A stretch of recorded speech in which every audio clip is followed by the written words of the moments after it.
Hello, once again. Thanks for tuning in. You're listening to World Combat Sports. What's good? Hopefully, everyone is doing just great. Salute to the WCS supporters and everyone who rock with me. You know what it is? It's Tuesday, another day in the week to get you closer to the weekend. Yes, sir. You know what that means? That relief is on the way. Not stimulus relief, but that labor relief. Hey, if you don't know now, you know, man, I had to come back on here and touch on my man Jon Jones, bro. You know, it's a lot that's going on in mixed martial arts, and I totally get it. You know, some of this, the way the MMA is being reported on, I understand there's a lot more channels that's trying to attempt to speak on mixed martial arts just a little bit more, and I salute you for it. But I demand that you do a much better job at speaking on the sport, because it is neck and neck in a lot of ways with boxing right now. Seriously.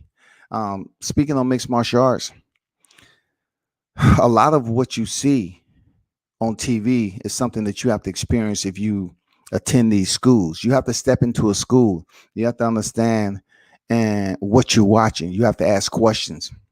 And that's why, you know, some of the reporting, you know, some channels can get away with just talking about it because their listeners are uneducated about what they're listening to. They just know that you're freaking reporting on mixed martial arts, and that's it. You know what I'm saying? You talking about it just like it's news across the screen. But the big news is Jon Jones. You know, look at my thumbnail. I said tweet jitsu, because right now he's been going heavy on Twitter. And I'm going to take you through a timeline of why Jon Jones is the GOAT. The man is an unbelievable mixed martial artist. Unbelievable mixed martial artist. He is the GOAT of mixed martial arts. Khabib Nurmagomedov don't come close to it. George St. Pierre doesn't come close to it. Randy Couture doesn't. Stipe Miocic, DC, Daniel Cormier. You know what I'm saying? I can go as far as back to Tim Sylvia, you know, who, you know, fought way back in the day. He doesn't come to close to it. I'm gonna take you on a journey of some of the names that was able to have the title more than once. You know what I'm saying? We can mention the Cain Velasquez, but ultimately, I want you to understand that Francis Ngannou defeating Stipe Miocic is nothing great. You know, people need to just chill and slightly, you know, press on the brakes just a little bit.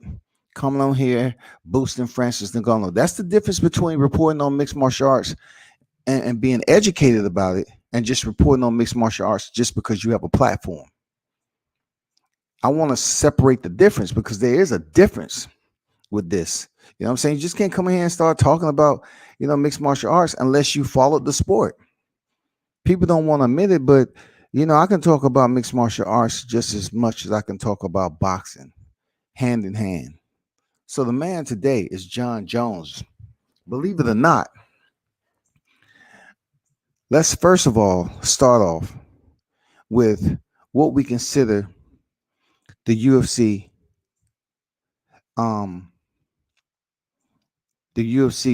top 15, so to speak. Let's just start off at the top 15. All right, because it's a lot of talk, man. It's a lot of temporaries out there that follow the sport periodically. First, let me get to the people in the chat. Salute. What's going on? Salute. Terrence Vincent, what's good? Yo, what's good? What's good? So let's start with the top 15, because it's very important. Usually I do the top 15 like I've always done, with the camera on, just to let people know. I know this shit, you know, off the top of the recall memory. But today I'm just gonna, you know, blend it in with what I'm speaking about with the GOAT himself, Jon Jones. Now, everybody may not agree with it. That's okay, cool. But I want to kind of help you understand why this man is special. Special in a sense, what he's been able to do in and out of the sport and still come back, you know what I'm saying, and have as many title defenses as he's been able to collect, and also how many title shots. You know what I'm saying? That is special. Jon Jones. Check this out. I'm gonna share screen because this is what I do, and we're gonna scrub this. We're gonna scrub this. You know what I'm saying? Off history by itself. We're gonna scrub this list. You know, we're gonna talk this mixed martial arts the right way. Cause we got people out here just talking. You know, on the surface. Let me get this. They don't want to go in depth. We're gonna go in depth. So this right here is the pound for pound list right here. The UFC pound for pound list. Right? So like I said before, number one is Jon Jones, man. You know what I'm saying? He is currently, listen to me. This is how bad this dude is. Number one is Jon Jones, and he doesn't even have a belt. He's number one, and he doesn't have, first and foremost, Jon Jones is numero uno without a belt. Number two, Kamaru Usman, the current welterweight champion. Number three, Alexander Volkanovski. He is the current active featherweight champion. He has had 2 shots with Max Bless Holloway. Number four, Israel Adesanya. You know what it is, middleweight division. Israel Adesanya did not lose his belt, losing to Jan Blachowicz. He attempted to step up to light heavyweight and failed, but he is still the middleweight champion. All right. Number five, and we're going to touch on this now. Number five is Francis Ngannou. Number five is Francis Ngannou. He just won the title, and he's number five. It's absurd. It is absolutely absurd to think that Francis Ngannou is number five after winning the title. How can that be? 6, Dustin Poirier. 7, Stipe Miocic. We're gonna break down all this shit, absolutely, because I have to separate the knowledge base and demand that these channels report on mixed martial arts respectfully. Don't just talk about it. Do more research. It takes a lot of time to study boxing and mixed martial arts, bro. You have to respect these arts. You have to do more detailed research. You know what's crazy? A lot of these channels are just getting producer notes. They got a team that pass them notes, they study the notes, and then they speak on it. Some of these cats have teleprompters. Now I'm demanding you respect what I do as WCS and understand that I study boxing and MMA also, just as well. Number 8, Jan Blachowicz. He is currently the light heavyweight champion. His last fight that he had, more recent, is Israel Adesanya. He proved that he was legitimate. That was his first title defense against a tough opposition moving up in weight in Israel Adesanya. Salute to Jan Blachowicz. 9, Max Bless Holloway, man. Shout out to Max Bless Holloway. He is the former featherweight champion. Salute to Max Bless Holloway. God damn. Did y'all see the damn display, the freaking clinic he put on Qatar? God damn. He was talking to Daniel Cormier ringside.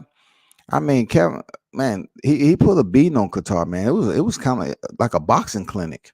Anyway, number 10 right here. Let me go back. Number 10 right here. Davison Figueiredo is the current lightweight champion at 125 pounds. That is Davison Figueiredo. Number 11 is Justin Gaethje. Yeah, the same Justin Gaethje who last fight was against Tony Ferguson. And with that fight, you know what I'm saying? A lot of people was waiting for Tony Ferguson to get the fight with Khabib. It never happened. Justin Gaethje stepped in, fought Tony Ferguson, and won incredibly. I mean, he won. I mean, the punishment that he delivered on Tony Ferguson is unlike I've seen someone. He ended up stopping Tony Ferguson, I believe, in the 4th round. But it was a beating. It was an absolute beating. And then he goes in there against Khabib and was subbed out in the second round. It's levels to this shit, bro. It's levels to this shit. Number 12, Peter Young. Peter Young is just coming off a loss to Aljamain Sterling, man. He is the former bantamweight champion of 135 pounds. Yeah, they're gonna fight again. Peter Young was having success in that fight. Aljamain, he better come back with the funk, trippity funk, if he want to beat Peter Young. 13, the former middleweight champion Robert Whitaker. All right. 14, Aljamain Sterling. He's 14, y'all. Okay. Aljamain Sterling won his title off the disqualification or whatever, DQ, foul. Peter Young landed a knee to a grounded opponent, supposedly. So they gave him the title. But we're gonna talk on that though. And 15 is one of the blasphemy, positions. Seeing this name on the top 15 list is Conor McGregor. I don't know why he's still hanging around at the top 15. It may have been what he did early on against Jose Aldo and Eddie Alvarez, or even so him moving up to welterweight and fighting Nate Diaz back in the day. But Conor McGregor is still sitting in top 15, bro. I really don't know what this is about. I don't know why such a freaking infatuation, why they enamored with keeping Conor McGregor on the list. But this is about Jon Jones now. So therefore, this men's top pound for pound list is incredible. We're going to get back into it. We're going to talk about the pluses and minuses of this pound for pound list right here. So let me stop sharing this. All right. So let me take you to another part I want to talk about. I want to show you the heavyweight champions, the UFC heavyweight champions who have reigned in the past, because this is important to know. It's individuals that's boosting up Francis Ngannou win, and this is all about Jon Jones, because Jon Jones is currently pending to drop into the heavyweight division. He's just out of the sport right now, but he's scheduled to roll back through. You know what I'm saying? Reconvene where he left off at the light heavyweight division. So check this out. I want to show you all the way down. Those of you that's been following the sport long as I have, right? Let's start with my man, Mark Coleman. This is a list of the heavyweight champions and UFC. Look, check this out. For those of you, let me know what you think about that. What does that mean exactly? For those of you that followed the sport for quite some time, the UFC was in existence way back when. But it only until it was sanctioned that they started organizing weight classes. Okay? So you might see the UFC 12, which is that. Mark Coleman was the first when they started sanctioning and organizing the UFC into weight classes, when it was regulated. So Mark Coleman was able to defeat the man himself, Dan Severn. Anybody who knows Dan Severn knows that he was a bona fide wrestler. That was his strength. That was what he went to most of the time. He was a big dude, thick mustache, and he was a hell of a wrestler. But so was Mark Coleman. But Mark Coleman had better hands, and his wrestling combined with grappling. And, back then, man, his skill set was enough for him to become the heavyweight champion. You know what I'm saying? That's a big deal. Let me go back up to the top. Current champion, Francis Ngannou. This is the heavyweight champions. Once again, this is a list. So I'm going, back down right here to the first heavyweight champion. The next, who remember Maurice Smith? Maurice defeated Mark Coleman back in the day. It was a pretty good fight, man. You know what I'm saying? If you look at the picture, Mark Coleman was still wearing shoes. You know, they had different attire back then. And Maurice Smith, I never really thought he was going to be huge in the UFC as far as title reigns, but he did defend it once. You know, he did defend his title once. You know what I'm saying? Shout out to Maurice Smith. It takes me back, you know, going through these heavyweight champions in the UFC. You know what I'm saying? Randy Couture. A lot of people consider this multi-time heavyweight champion as one of the best to ever do it. I do too. Randy Couture, you know, he had a wrestling background, but yet he had boxing. You know what I'm saying? You know, this is a man who fought all over the world. Randy Couture is considered a legend of the sport. Real talk. I mean, you know, he has his school, Extreme Couture. Man, he is such an icon, so to speak, when he was coming up and fighting in this division. He wasn't extremely big, you know what I'm saying? But he had very good hands, man. He established some rivalries. That's what I like about Randy Couture. He established some rivalries. We talk about DC and Jon Jones. We talk about Stipe and DC. You know what I'm saying? Randy Couture had his rivalries. I'm gonna talk to you about him a little bit later. The man himself, Boss Rudin. Come on, bro. Won the title back in May 7, 1999. Yes, we talking about the 90s, shawty. Look at this. His outcome split decision over Kevin Randleman. Shout out to the late Kevin Randleman. This was UFC 20. He wasn't able to defend it, but he was heavyweight champ. That's how quick. Look, this is how quick in rotation these heavyweight champs was picking up the belt back then. You know what I'm saying? And it took them a while to turn back around and fight. May 7th, 1999, and then Kevin Randleman, November 19th, 1999. He comes in, Kevin Randleman, against Pete Williams. Once again, for those of you that was tuning in back then, you remember Pete Williams was the guy who head kicked Mark Coleman. It was just brutal. Like, he had on shoes too. I mean, he head kicked Mark Coleman, man. It was a brutal, you know, one kick hitter. You know what I'm saying? And game over. But the one thing we liked about Kevin Randleman is he was a freak of nature. Like, the testing was what it was back then. I'm gonna be honest with you. Some of these guys was juicing, no doubt about it. They was ripped to shreds. They was big. It just wasn't. USADA wasn't involved. You know, it was still built in the building stage back then. But Kevin Randleman was a freak. If we're talking about physiques, if we're talking about physical specimens in mixed martial arts, you want to look back at Kevin Randleman, Mark Coleman. They was good friends, but they was built alike. You know what I'm saying? I don't know if they was sipping out of the same or eating the same beef, but goddamn it, they was ripped to shreds. That's what a lot of people wanted a mixed martial artist to look like back then. Next, Randy Couture, man. The man himself again. Yes, the same one I just spoke about earlier. See, Randy Couture right here, December 21st, 1997. Again, he came back in 2000, KO over Kevin Randleman. He had two defenses of this title, multi-time heavyweight champion. That's how good Randy Couture was, man. He KO'd Kevin Randleman. Next was my man Josh Barnett, man.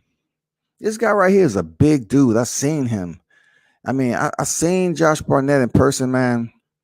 He is not the dude that you would ever think about, sober or inebriated, that you want to fuck with. This is a big dude. He gives you that vibe that don't do it. Just don't do it. As you look down here, he says stripped of the title on July 26th after testing positive for banned substance. A lot of people will always criticize Josh Barnett for being dirty or whatever, but he did knock out Randy Couture, and he would later have he would early on have a fight with DC. Next is Rico Rodriguez. A lot of people don't know Rico Rodriguez except him getting prison time for a criminal offense. I don't know if it was sexual offense or whatever, sexual assault or whatever, but he did do time. He won the title September 27, 2002. He knocked out Randy Couture at UFC 39, but he didn't defend the title. This right here, Tim Silva, man. I remember seeing Tim Silva, which is another really big dude. He tried so fucking hard to gain respect, man, when he was coming up through this fight game. It's just like nobody gave Tim Silva the legitimate respect of being a mixed martial artist, man.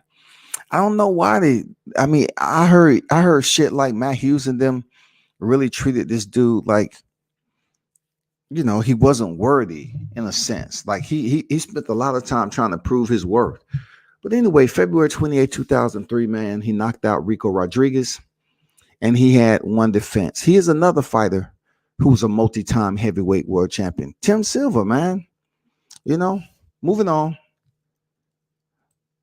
If you're in the building, hit the like button. You know what it is. World Combat Sports, boxing, MMA, everything else you want to talk about combat sports. Shout out to everyone that's in the live chat. I will get to your comments, okay? Next is Frank Mir. I was so happy.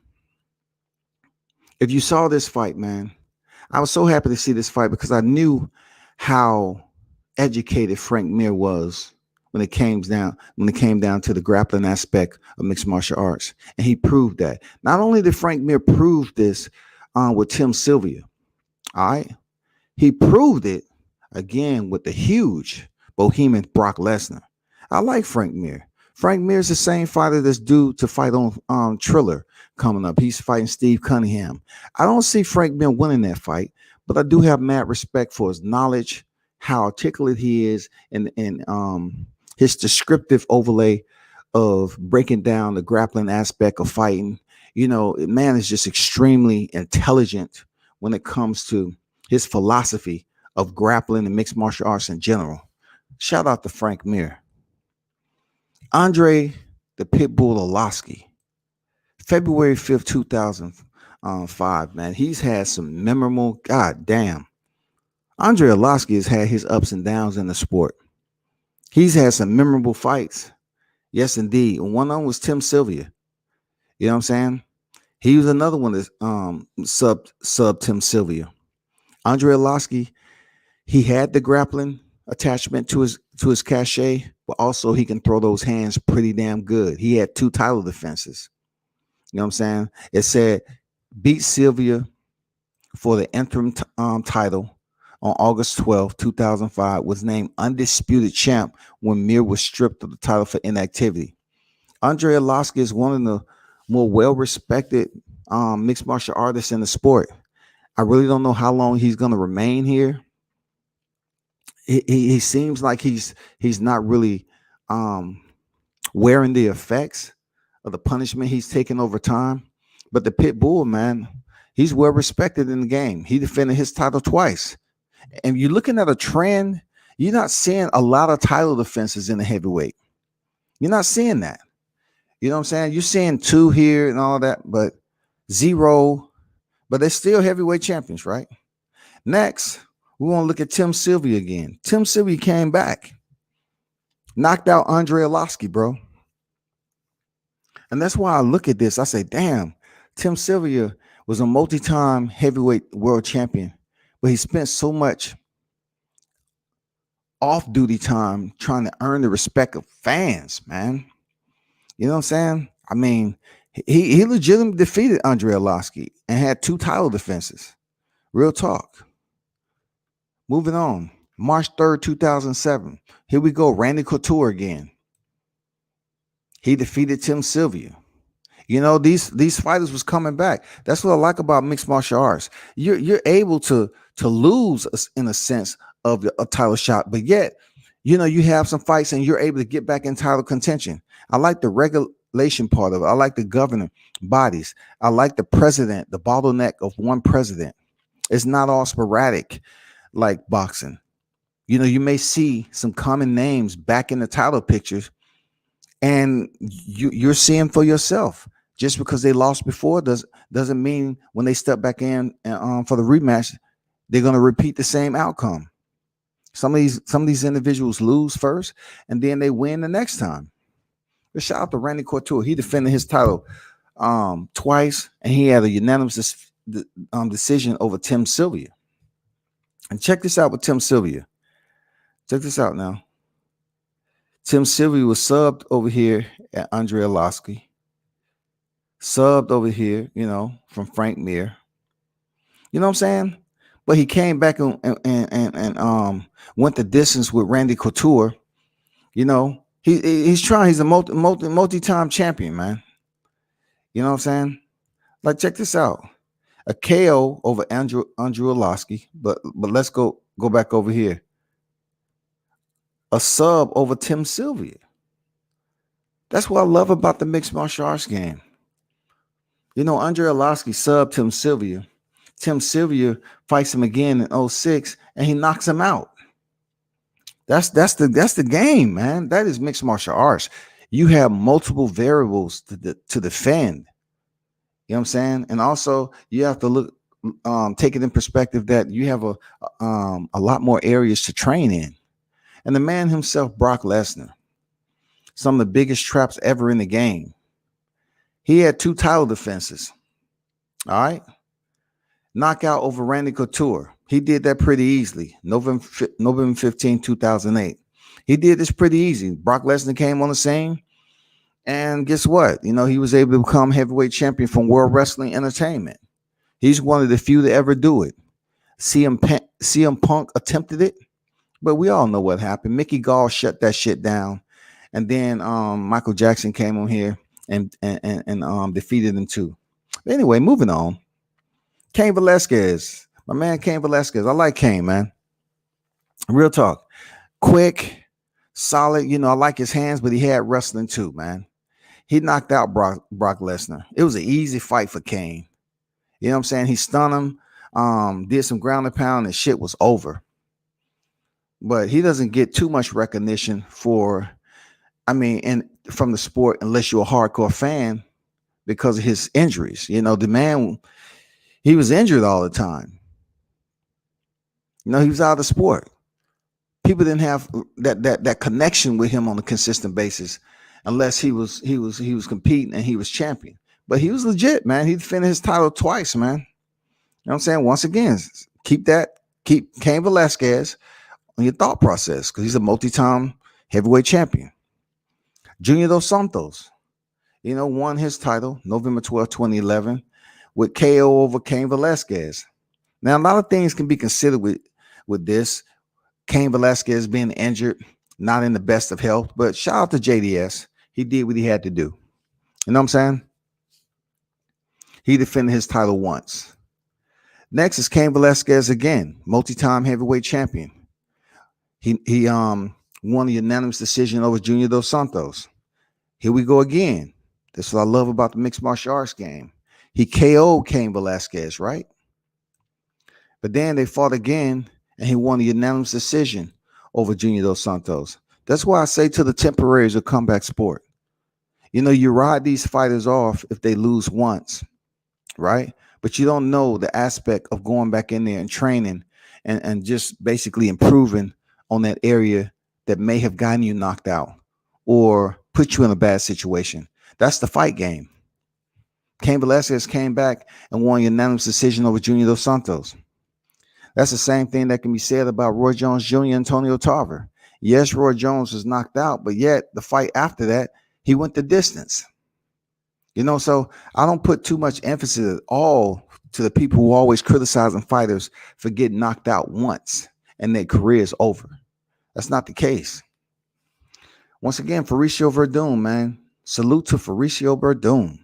June 13, 2015, a sub over Cain Velasquez. Very good fighter, man. These two right here.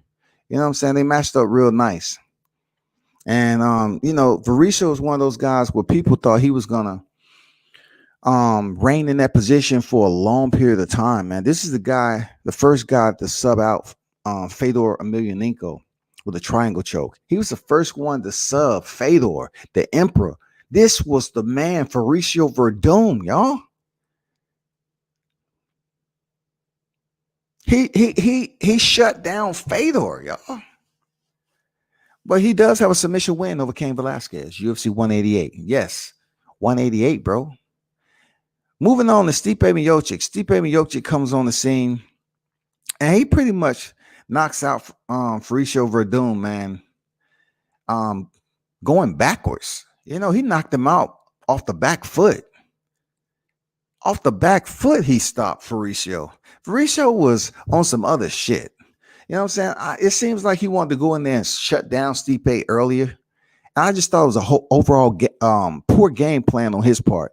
And Stipe knocked him out going backwards off the back foot. Stipe would go on to defend his title 3 times, one of the best heavyweights ever, y'all, ever in the UFC, period. 3 times. So let me give you a little brief story, as I do. And this is what I want y'all to respect about the reporting aspect of what I'm doing, because you know you can hear what you want to hear on other channels of the haters, but I do know enough to break down mixed martial arts and boxing alike. You know what I'm saying? Not just talking about it as if it's producer's notes. Check this out, shit. Check this out. Stipe Miocic, Daniel Cormier. Stipe Miocic. The beautiful aspect about this is that Stipe having 3 title defenses, right? And Daniel Cormier deciding to move up. Here's DC, who at light heavyweight was already embroiled in what people wanted to be a rivalry. You know what I'm saying? Trilogy orientated. You know what I'm saying? Rivalry with Jon Jones. And this is the DC who was fighting at the light heavyweight division because his boy Cain Velasquez was at heavyweight. What a good friend, right? So DC was dropping down to 205, and man, he's a legend, bro. Let's just call it for what it is.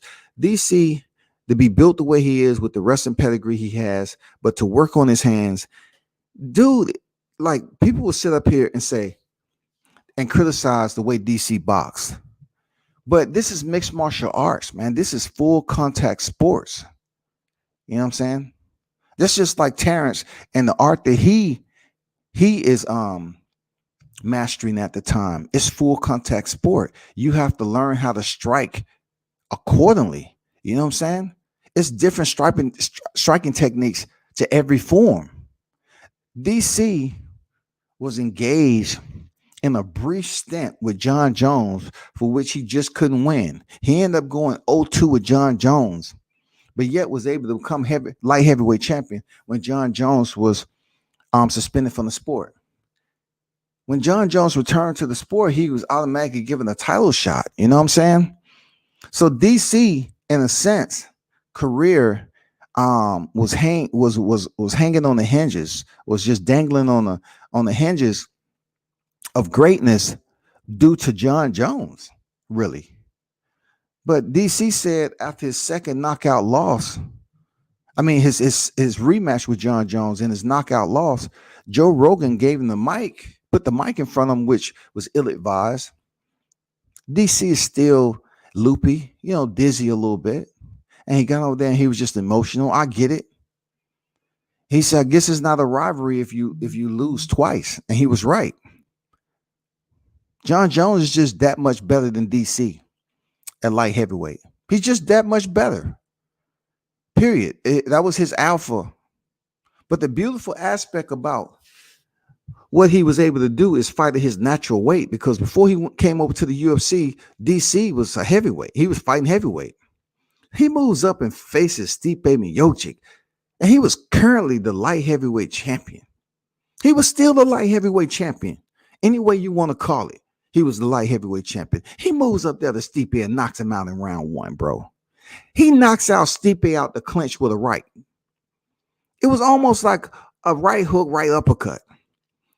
It was beautiful, though, because they had studied and they had pretty much came to the conclusion that, you know, Stipe gets a little lackadaisical or complacent out the clinch, and he keeps his left hand down. Crack! They cracked him. They made him pay. Boom. He's knocked out. And DC stands over, hit him with a couple of punches, and the ref calls the fight. He becomes champ. The only one to do it from the light heavyweight to heavyweight division. Jon Jones haven't did it, any of that. So right now, DC's career is a little bit a step above when you want to compare DC to the rest of the champions. Period. The rest of the champions that ever did it in the UFC. When I say champions, I'm just saying in general the fighters who became champions, and then you have those who became champions in multiple divisions. We already know the first one to do it was Conor McGregor. He was the featherweight and lightweight world champion. But the good thing about DC, he was able to ignite a rivalry between him and Stipe Miocic. That's what he needed. He goes up there and wins on his first try, y'all. That's why my mentality is the way it is when it comes to boxing. People are always talking about what you can't. But it is people like DC and others who believe that you can, like Conor McGregor. You can move up in weight if you confident in yourself. It don't have anything to do with race. This is combat sports. You know what I'm saying? This is motherfucking combat sports, y'all. If you have the confidence in yourself to move the fuck up and know what you are about to experience and know how to handle that adversity, and you're confident in guiding yourself through the eye of the storm, and you're all in, then you good. DC knocks him out. And then, of course, this is July 7, 2018. It took them over a year to fight again. August 17, 2019, y'all. This is one of the best heavyweight fights I've seen in UFC history. I'm not going to lie to you. The back and forth exchanges, it wasn't really a lot of wrestling or nothing in that shit. It wasn't even too much clinching going on. Man, DC showed you that dirty boxing, man. More fighters should learn how to dirty box like Daniel Cormier. This man was playing, touchy patty cake. And in the process, he's learned how to dirty box and pop you in the face and hit you. And the punches are pretty decent. I'm talking about with very minimal wind up for velocity. You know what I'm saying? He didn't have to really, pull back a lot to get that momentum to strike. He learned how to box on the inside, damn near with both of his hands extended. But when it comes to greatness, you have to make changes, just like Floyd Mayweather. His saying is a true champion will adapt to anything. So Stipe Miocic adapted. He was taking some punishment. He was giving some punishment. One of the best heavyweight fights I've watched. I watched how Stipe Miocic decided to start digging to the body at the end of the third round. Pop! Start digging that damn left hook to the body. Pop, pop, pop. He was getting the reaction that he wanted from DC. He was hearing those moans. He was looking at the facial expressions change from DC. He started to see Daniel Cormier backtrack a little bit. He wasn't retreating, but he was just trying to get that space so he can get his breathing down. Stipe followed him. Pop! He kept digging with that left hook. To the point where it degraded DC so much, he ended up dropping him, finishing him off with punches. One of the best heavyweight fights you'll see. So Stipe wins his title back. This is the man who was knocked out in round 1. That's why I tell you cats that's listening.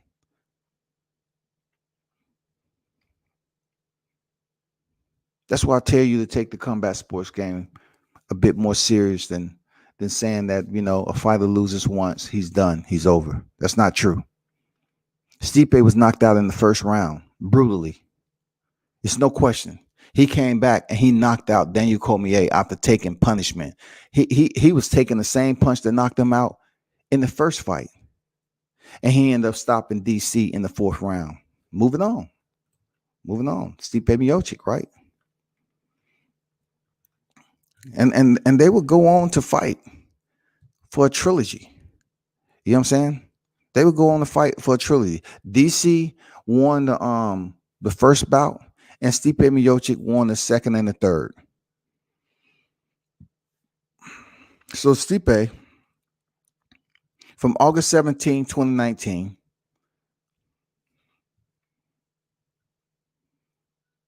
he's out, he's waiting, he's recovering.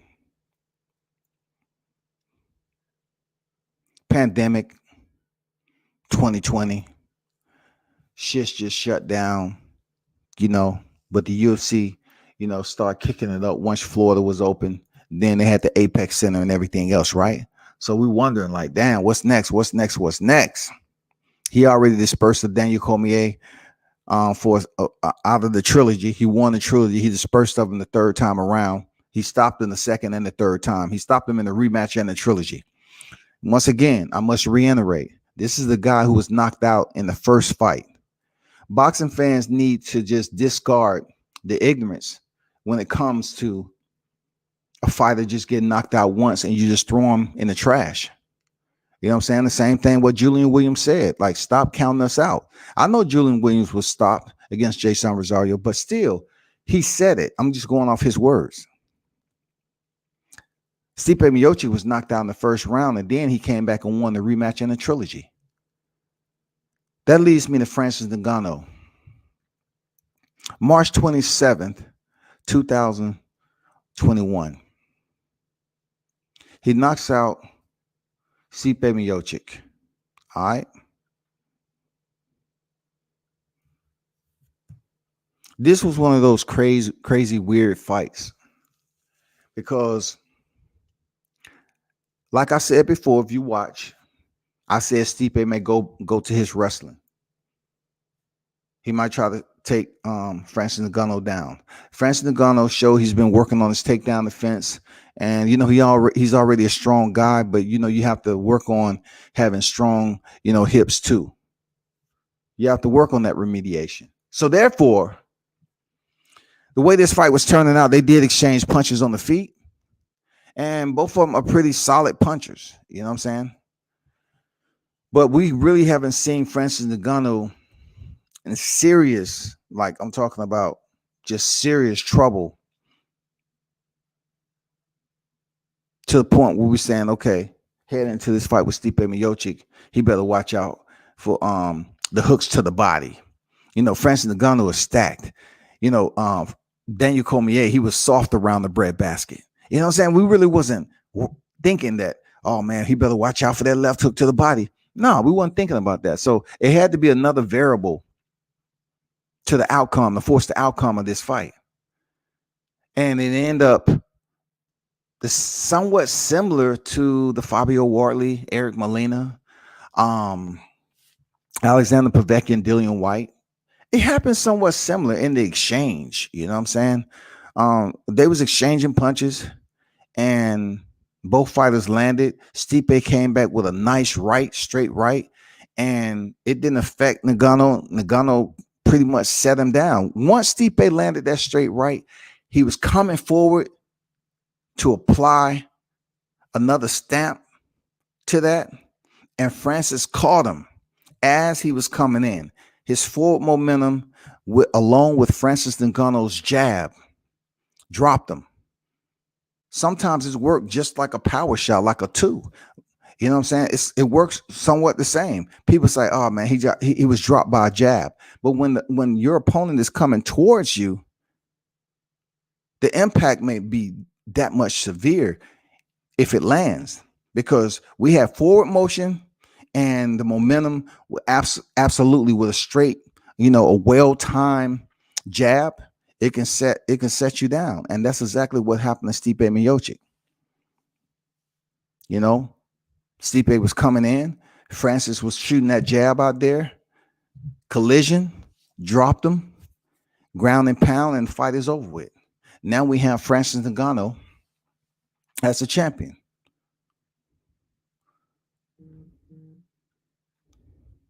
So I had to go through the heavyweight champions because Jon Jones is now campaigning at heavyweight. He hasn't had a fight yet, but he is there at heavyweight.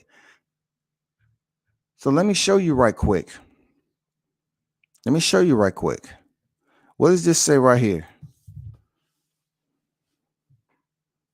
Jon Jones, March 19th, 2011. TKO, third round over Mauricio Rua. Look at those defenses. This is why Jon Jones is considered the GOAT. Not just off this right here, but he is a multi-time light heavyweight champion due to his own self-inflicted injury and demise. Jon Jones has 8 defenses and a technical knockout over Mauricio Rua.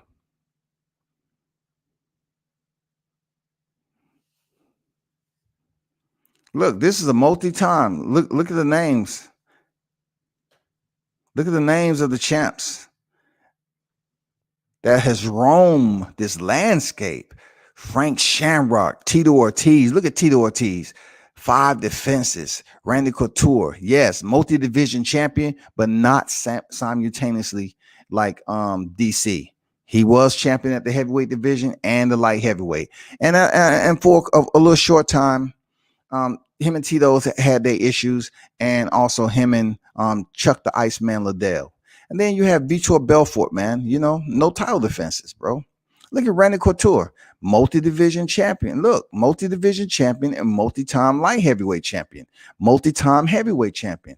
That's why he considered the legend. Don't too many people talk about it, but it's fact. Chuck Liddell, man, he had one of the best right hands. God damn. He had 4 title defenses. Chuck Liddell used to be the man with no wrestling. Not that he couldn't wrestle. It's the fact that he didn't wrestle. Who remember Quentin Rampage Jackson, man? He also a legend. I used to see this cat over in Japan. They love him. They treat him like a god over there when he was over there in Pride. You know, he knocked out Chuck Liddell. You know, that defense he had and cracked him with the right pop. Chuck Liddell is out. Forrest Griffin. Bring back memories, huh?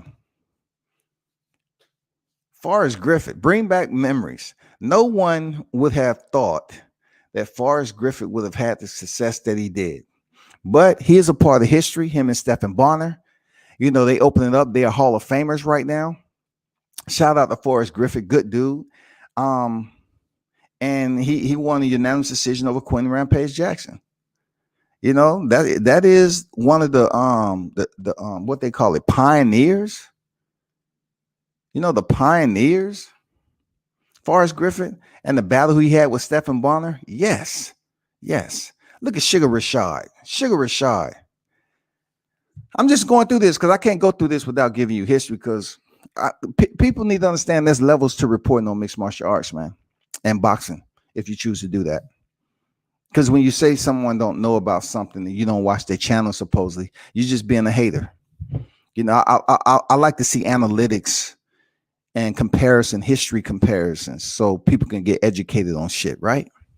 Sugar Rashad Evans, December 27, 2008. I remember him knocking out Forrest Griffin. I was like, I thought for this is still when jiu-jitsu was developing and people wasn't really focused. Wrestling was a thing, but not so much. BJJ, you know, working off your back. You know, Rashad had put Forrest Griffin on his back and didn't look bad, except Forrest didn't know what to do when he was on his back to avoid punches.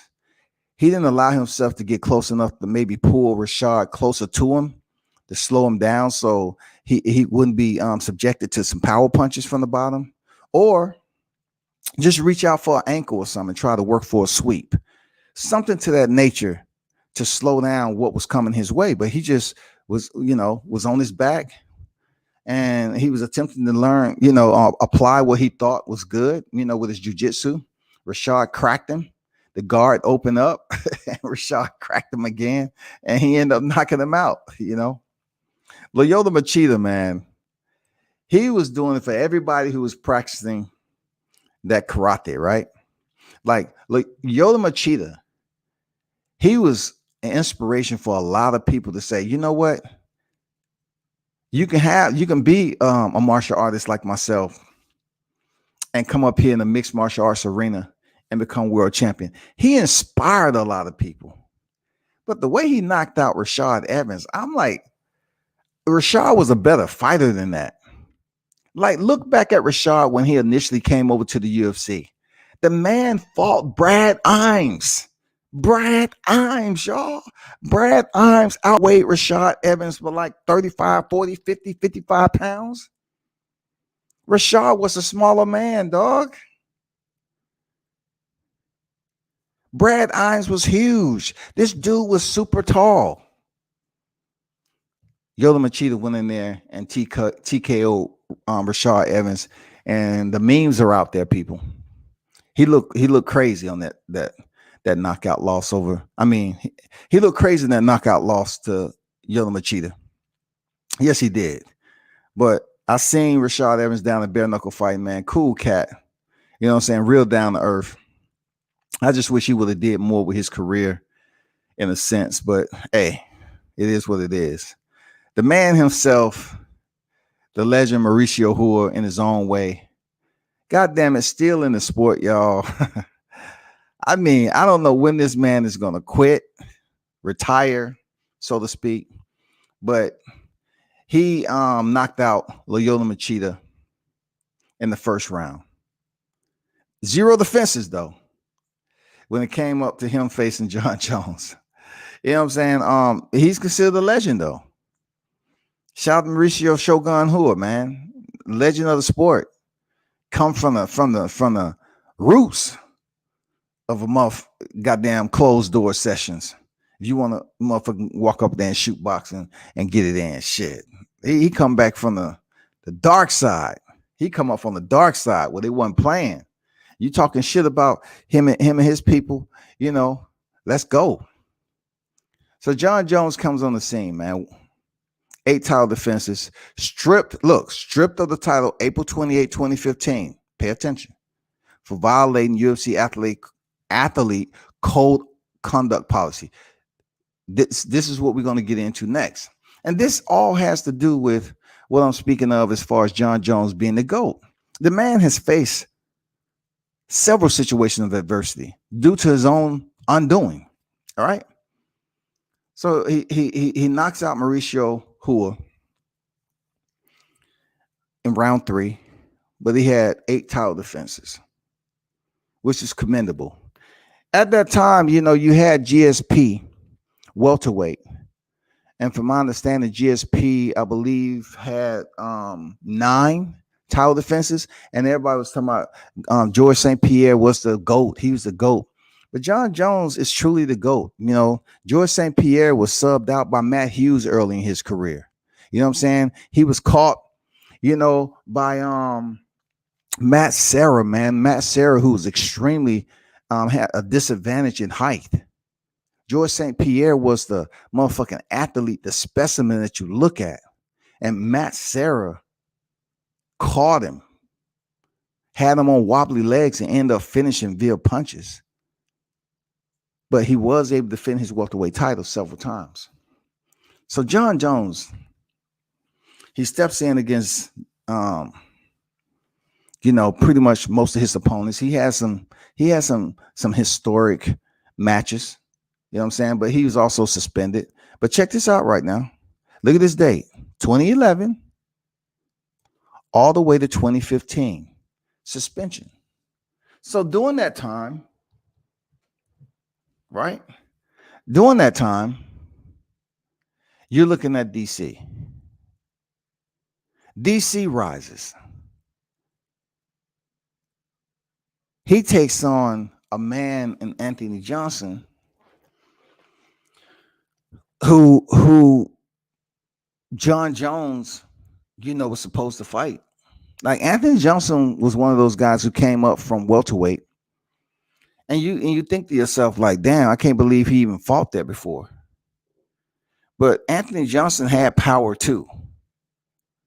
But when you seen the opening part of the fight between him and DC, you found out that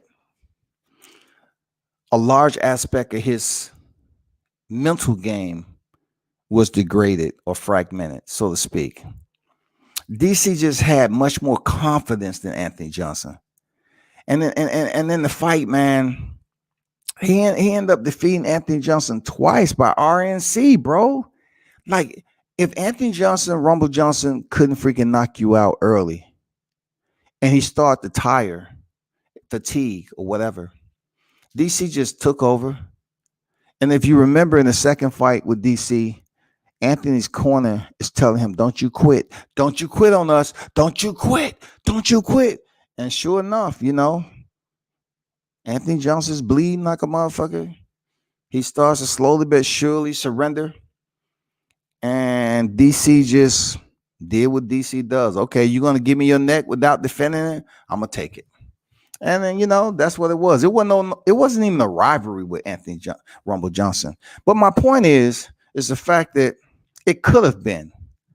The reason why I say it kind of ended up the same way that Jon Jones and DC did. Like, Rumble Johnson could have made this some type of rivalry, but he was defeated 0-2 against DC.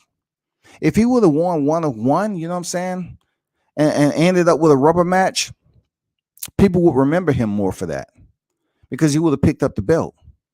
But then moving on from this to Jon Jones and DC, this developed, you know what I'm saying, into a semi-rivalry. Very personal. Very vitriol. I'm talking about angry. A lot of animosity between these. Raw. Just dislike for one another. And they fought twice. Jon Jones won both times. Regardless of the rematch being a no contest, he still defeated DC with a shin kick to the head. If you look at the fights with Daniel Cormier, you'll see that he has bad habits. Even in the Stipe, he loved dipping over to his left a lot. Well, Jon Jones being what Jon Jones is, he was landing mid-level kicks to the body and rib cage of DC periodically through the fight, that rematch, right? It's just the methodical process of breaking down DC.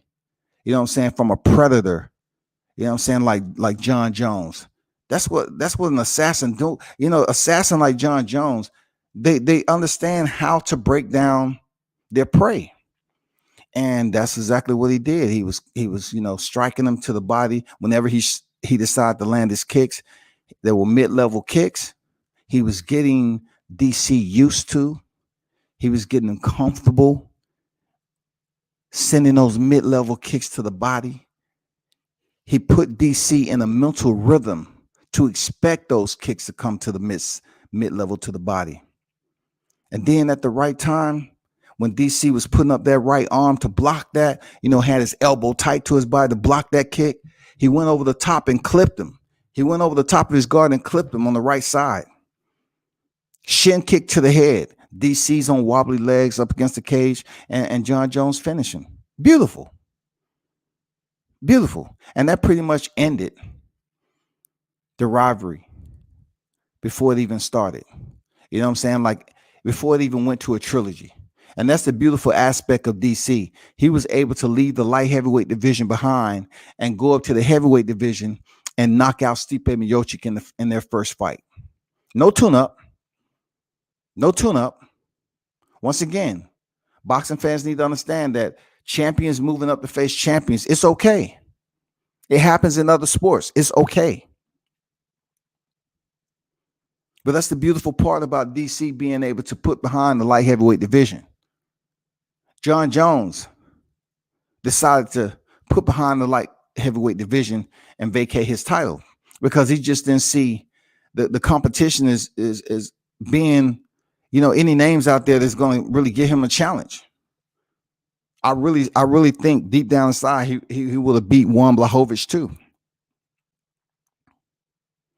And that's the current champion. Juan Blachowicz defeated Dominic Reyes. He has one title defense, of course. He defeated Dominic Reyes, who that was Jon Jones' last opponent at light heavyweight. All right.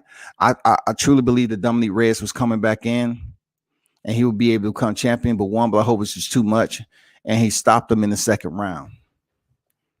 So this is this is just a prelim to the GOAT status of Jon Jones. Why? Because he's been through a difficult road, man. This dude is a road warrior. Like, the shit he's put himself through, but still maintain top dominance on that pinnacle is just amazing. It's just amazing.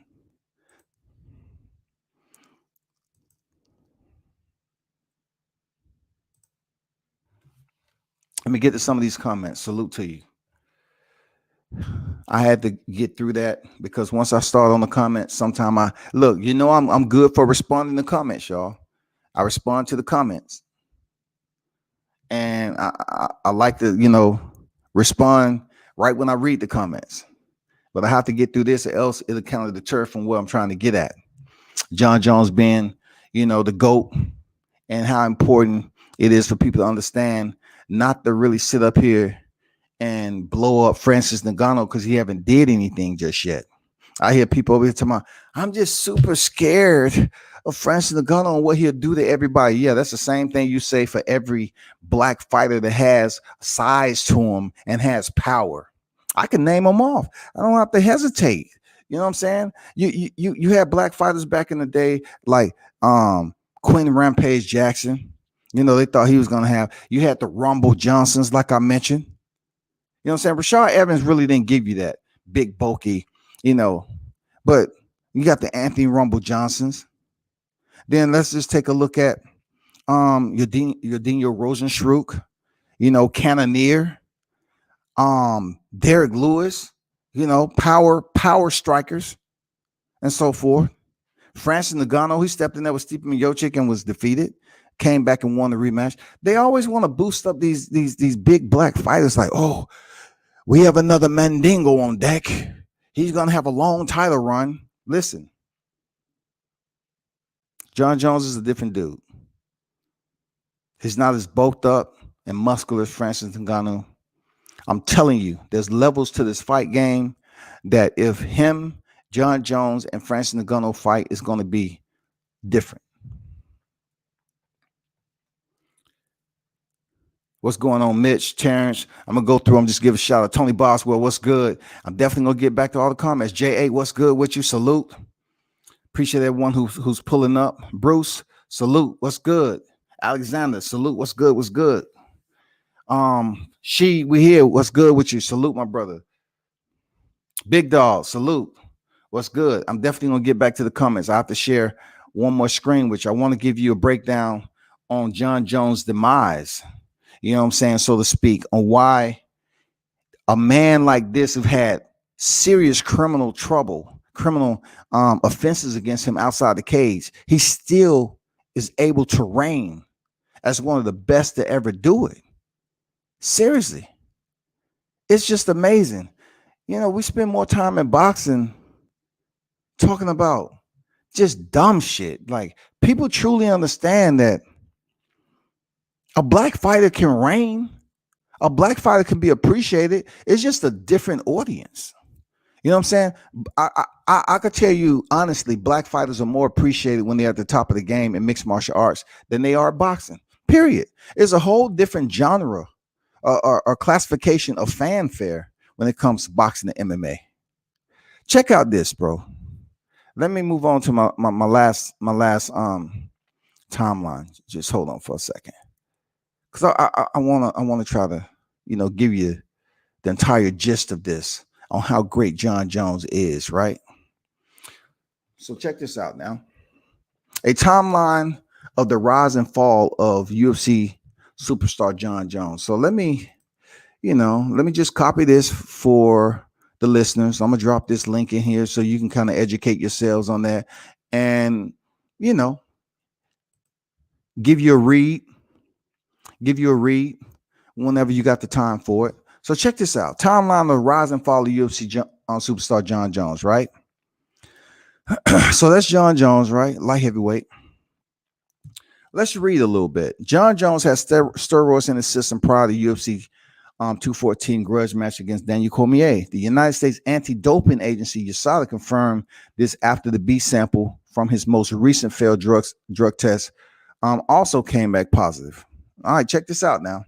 That B sample right there changed the game for how USADA really test their fighters, because Jon Jones was suspended from the sport, but yet it was for the same properties that he had been suspended for before when it came to a banned substance. The picogram situation was USADA was forced to examine this in a more depth conversation because the levels has not increased, and just maybe an individual like Jon Jones is still, his body is still releasing the banned substance that he was taking initially. And that's pretty much what they was talking about. After he was punished for it the first time, Dana White was like, I'm not going to sit up here and do it again. And it's for the same thing. And the numbers, the picograms is very, very small. Something we may need to take a look at right here. They may be, his body is still releasing that steroid that he was taking, and it showed up on the test. It's possible. Anyway, going on. Often regarded as the greatest fighter in UFC history, Jones is now facing suspension that could see him barred from mixed martial arts completion for up to 4 years. This was the big deal. If he would have been banned for 4 years, it would have been over. Jones is no stranger to controversy. He has been suspended and fined by the Athletic Commission, stripped of his championship by the UFC 3 times, y'all. 3 times. And has taken into custody on multiple and was taken into custody for multiple incidents outside of the cage. With that in mind, here's a timeline. The notable triumphs and trials and tribulations Jones has seen throughout his MMA career. Let's break it. Let's go. Let's dance. April 12th, y'all, 2008. Jones makes his mixed martial arts debut at age 21, defeating Brad Bernard. All right, he gets that out the way. Just 4 months after making his MMA debut, Jones competes in the UFC. Once again, just 4 months after making his MMA debut, Jones competes in the UFC for the first time. He gets the win over Andre Guzmao. January 2009, Jones is cited. Now, he hasn't even been in the UFC that long. Now, people need to understand how serious this is. This dude is in the highest pinnacle, is competing on the highest level in the highest pinnacle of mixed martial arts organization in the UFC. And he gets in trouble. Jones is cited for unsafe passing while driving with his girlfriend and young child. Vehicle allegedly struck a car, attempted to make a left turn. There were no injuries, and he was not deemed to be fault for the minor accident. He was not deemed to be at fault, right? January 2009. Also, at the back end of that year, 2009, Jones suffered the first and only official loss of his career. Jones was disqualified due to using an illegal 12-6 elbow on Matt Hamill. And I spoke about this plenty of times when I was speaking about mixed martial arts, on how it was ill-advised for a commission to attend a martial arts, like they was licensed to be commissions in that region. All right. So they was attempting to, well, I wouldn't say they attempted. They were there witnessing ice breaking. And the guys was breaking ice with 12-6 elbows, breaking these slabs of ice. And that particular commission was astounded. He was like, wow, if they can break ice with their elbow from 12-6, imagine what it can do to a human being.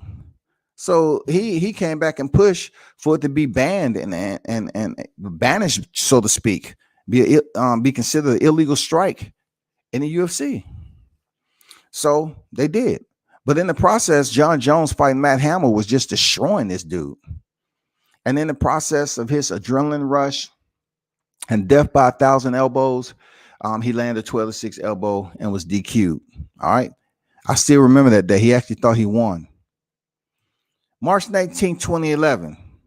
Look at the gap. Okay. He was good for a minute. He was disciplined. December 5th, 2009, all the way to 2011. He was good for a minute. After steadily climbing up the ranks, Jon became the youngest champion in UFC history when he knocked out Mauricio Shogun Rua at UFC 128 to claim the light heavyweight champion.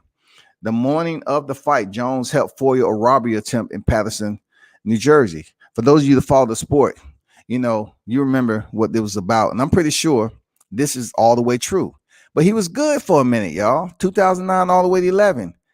He comes in here and become the youngest champion in UFC history, defeating Mauricio Shogun Rua. Come on, man. He was good for a minute. November 24th, later on that year, 2011, Jones is cited. He was good for a minute, 9-11.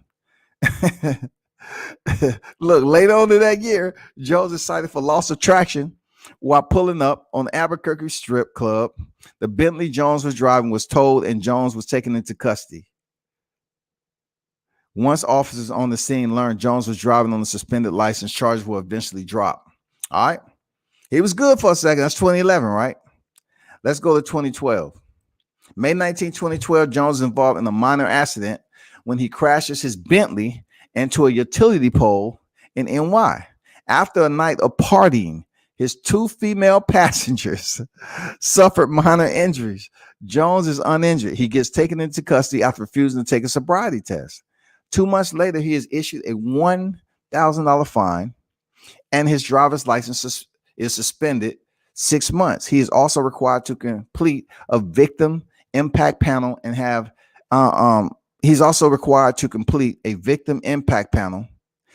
ignition interlocks installed on his vehicle. This is Jon Jones, y'all. This is self-inflicted shit. He's that dude, man. He's a freak of nature. Gets in trouble outside the cage and inflict damage inside the cage. Look, that's 2012, right?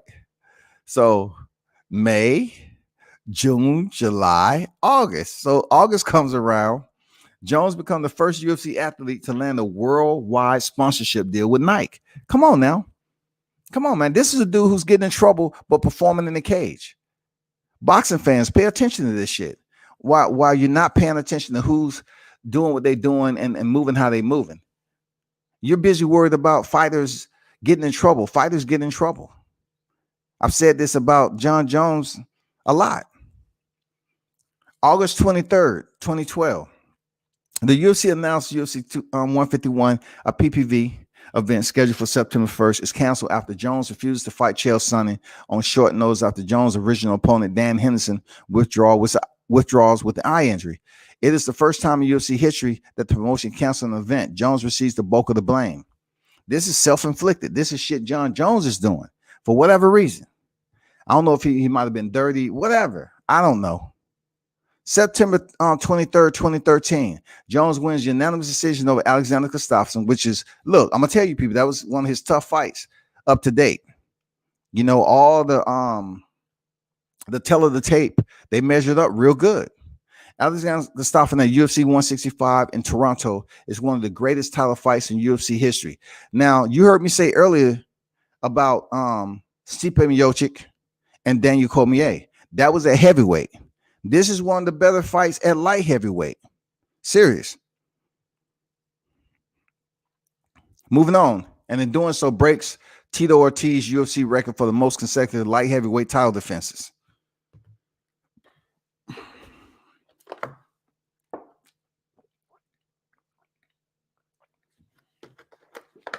That's September 23rd, 2013.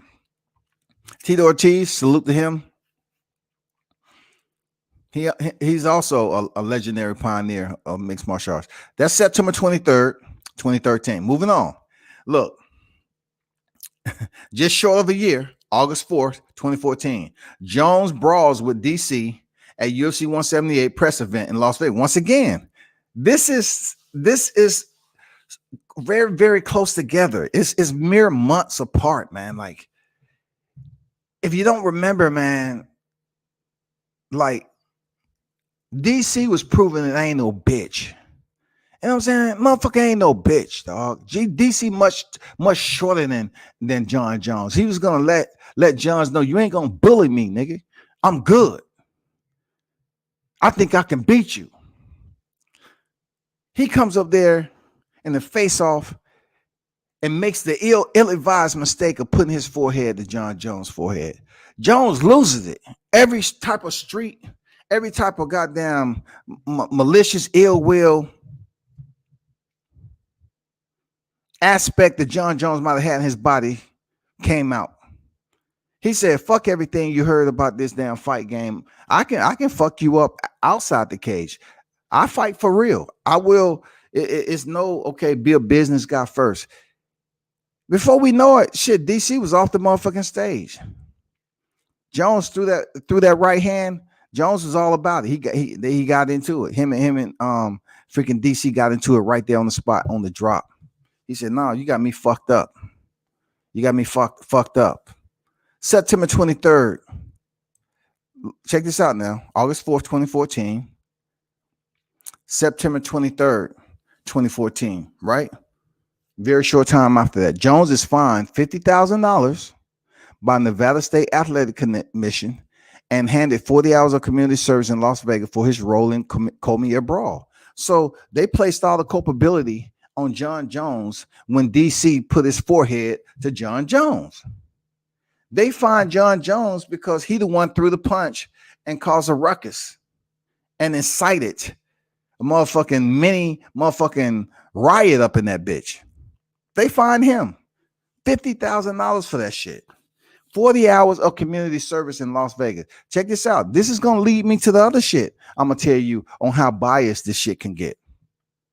I'm going to just say it now. They gave him 40 hours of community service in Las Vegas, right? But when it comes down to Conor McGregor in NYC, Conor McGregor tosses a dolly, a metal dolly at a bus, and he gets 5 hours of community service or something like that. 40 hours of community service for a brawl in Las Vegas with another fighter.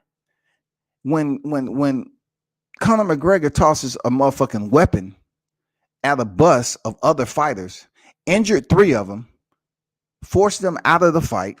Of course, some civil shit went on, and Jon Jones get 40 hours. Bullshit. Moving on. January 3rd, 2015, Jones wins his grudge match against Cormier in the main event of UFC 182 via unanimous decision. Unanimous decision, y'all.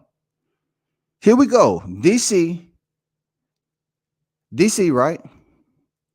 Unanimous decision against Jon Jones. Who would have thought? Yes, DC was that good, and he was that good to go up there against Jon Jones and go to a UD. January 2015. Jones checks into a rehab facility after it's revealed he tested positive for cocaine metabolites during an out-of-competition drug screening prior to UFC 182. Come on, bro. Come on. Look at this. Look at the short time frames that he's getting in trouble. January 3rd, 2015, January 6th, 2015, January 17, 2015. Check this out. The UFC fined Jones $25,000 for violating his athletic code of conduct policy for failing the drug test. Incredible. Look at all this 2015. April 2015. This was an active year for Jon Jones. Real talk. Active year. Jones turns himself in the Albuquerque police after a hit and run incident that leaves a pregnant woman injured. Jones fled from the scene. Marijuana was found in his vehicle. Not only did he flee the scene, people, he returned back to his vehicle and picked up some money and weed and left. This is 2015. Look, April 27, 2015, April 28, 2015. Jones is stripped of the UFC title and suspended indefinitely by the promotion. Moving on. September 29, 2015. Jones pleaded guilty to a charge of leaving the scene of an accident. Look, he pleads guilty, y'all. He pleaded guilty to a charge of leaving the scene of an accident involving injury. He avoids jail time, but is required to serve with 18 months supervised probation. 18 fucking months, y'all. They gave him 18 months. If that would have been you and I, we would have did jail time now. He avoids jail time for a hit and run. Come on. He avoids jail time. Anyway, moving on. Celebrity life, right? October 23rd, 2015. The UFC reinstate Jones. Look, September 29th, October 23rd, 2015. The UFC reinstate Jones after company lawyers review the fighter's plea agreement. They reinstate him September 29, 2015, October 23rd, 2015. Less than a month after he pleads guilty to a charge. All right. March 29, 2016. Jones is booked into the county jail in Albuquerque for violating his probation. The week prior, he was accused of drag racing and given 5 citations. I'm not going to play this video because you got haters out there that always want to report your shit. I'm moving on right now. March 31st, 2016, y'all. Jones is ordered to take anger management and driving improvement class for violating his probation. This dude violated his probation, and he is ordered to take anger management classes. Jones is telling you, man, hey, I got issues, bro. I got issues. But that's what goes along with combat sports sometimes. These fighters have issues. Real talk. April 23rd, 2016. Jones returns to competition, defeating Over St. Preux, OSP, in the main event of UFC 197. He won an interim light heavyweight title in the process. So he comes back, right? And I tell people all the time about Jon Jones. He's one of the ones that comes back after being out of the sport and wins a motherfucking title. You know what I'm saying? You know what I'm saying? He would come back for a title shot, dog. That's GOAT shit. I'm serious. That's GOAT. I said it's GOAT shit. That's GOAT status level type activity. This dude would get it. Look, this dude would get suspended for mischievous behavior, criminal behavior, and he would come back to his place of work and get title shots. Come on, man. Who does that shit? Anyway, moving on. July 6, 2016, y'all. Jones is flagged. Let me go back up. Look, April 23rd, 2016. July 6, 2016. Hey, very minimal time in between. Jones is flagged by USADA for potential doping violation and is pulled from the UFC 200 main event bout with Cormier. At this time right here, I felt within myself that Jones wasn't cheating. I didn't. I felt like he wasn't cheating. July 7, 2016, Jones holds a press conference in Las Vegas and denies cheating. His manager announces they will appeal the failed drug test.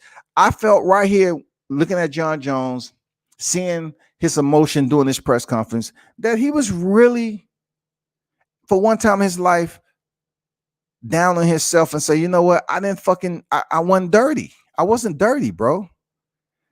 It might have been a supplement from my sponsor. Yeah, I wasn't fucking dirty. November 7th, 2016, Jones has issued a 1-year ban. A 1-year ban, y'all, from USADA, retroactive to July 6th test. He failed. The decision was rendered 1 week after a lengthy evidentiary hearing. Jones initially was facing a 2-year suspension. So they basically halved it, dichotomized it, and gave him 12 months. Good shit. This is slowly changing the game, though. Check this out. November 9th, 2016, Jones is stripped of his interim title by the UFC in an interview with ESPN. UFC president Dana White called Jones the greatest talent ever and the biggest screw up ever. I remember that. That's Dana White, though. The NSAC, for those of you that may not know, Nevada State Athletic Commission officially announced Jones received a 1-year suspension retroactive to July 6th test, mirroring the punishment doled out by USADA. That's basically delegated and all that other shit. July 29, 2017, Jones defeat Cormier by 3rd round knockout. Now, once again, when Jones came back, during his suspension, Daniel Cormier was able to rise. He was able to have his success. It was all about him. The people was cheering DC on. DC, DC, DC, DC. I mean, this is the greatest feeling DC should have had. Could have had in his life of a fighter. Eating a bucket of Popeye's chicken. This was the best time, dipping in that red beans and rice, man. You know what I'm saying? Just eating some of those damn seasoned fries that Popeyes have, sipping on some sweet tea. This was what he always wanted. The people to be cheering his name. DC, DC, DC. He deserved it. He had weathered the cloud that was over his head from him and Jon Jones. He had weathered it. It was gone. Then Jon Jones comes back, and who does DC have to face? I mean, who does this shit? Jones come back and fight OSP for a title after being suspended. Comes back after being the champion, and during that time, DC is able to get some notoriety, and Jon Jones come back, a fighter who he was involved with a brawl outside of the cage and went the distance and defeated. He comes back after the suspension, y'all. Jones defeats Cormier by third round knockout in the main event of UFC 214 in Anaheim, California. He breaks down in tears following an impressive victory over his respected rivalry. That tells me right there that shit meant a lot to Jon Jones, because within his heart of hearts and internally, he's dealing with a lot of demons, right? He's dealing with a lot of demons. And he breaks down and cries because he knows he's the best. Jon Jones knows he's the best in this game. You channels that's out there that's hyping up Francis Ngannou for nothing. He hasn't did shit. He's a big, huge, bulky Nigerian fighter who has made minimal changes in his career. And let's not forget, he lost. He lost to Stipe Miocic the first time. He lost. He has lost in his career. Jon Jones has never lost in his career. But yet you have people saying, oh, like they did the first time, oh, he has more punching power than Mike Tyson. He's dangerous. He's just, listen, pay attention a little bit longer instead of riding the motherfucking media wave and just being a reporter. You have to be a journalist at this shit and do your research and read. It's motherfuckers that's getting numbers and shit, but they're reading producer notes. You're not even doing the fans a service respectfully by doing your research if you plan on talking on boxing and MMA, especially MMA, because you have to pretty much, even though it's been around shorter time than boxing, it's a huge gap of knowledge that people are missing because they're just not interested. Moving on. He got them defeat DC, right? July 29, 2017. Look, August 22nd, 2017, Jones is flagged by USADA. This is a big deal right here. Jones is flagged by USADA and notified of potential violation of UFC's anti-doping policy stemming from July 28 drug screening following the UFC 214 weigh-ins. The anabolic androgenic steroid Turinabol was found in the system, but Jones manager declares they want to have the samples tested again. All right. This is what it changed a little bit. September 12, 2017, USADA confirms the B sample from his failed UFC 214 test matched the A sample findings. That means they mirrored up. They was able to locate Jon Jones' B sample, but not Dillian White's. You know what I'm saying? But I'm just being a little facetious and petty. You know what I'm saying? Even though Dillian White was over there at UCAD. September 13, 2017, the California State Athletic Commission decides to overturn Jones' UFC 214 win over Cormier and change it to a no contest. Later in the day, the UFC announced it has stripped Jones of his title and reinstates Cormier as a 205-pound champion. Now, once again, he is stripped of the title once again. This is crucial. This right here, this little portion of information kind of changed some shit because ultimately Jon Jones had to go before the commission to basically speak on his behalf with counsel to pretty much defend that, hey, there's something going on here that I'm not too familiar with, but I have a feeling I understand what it might be.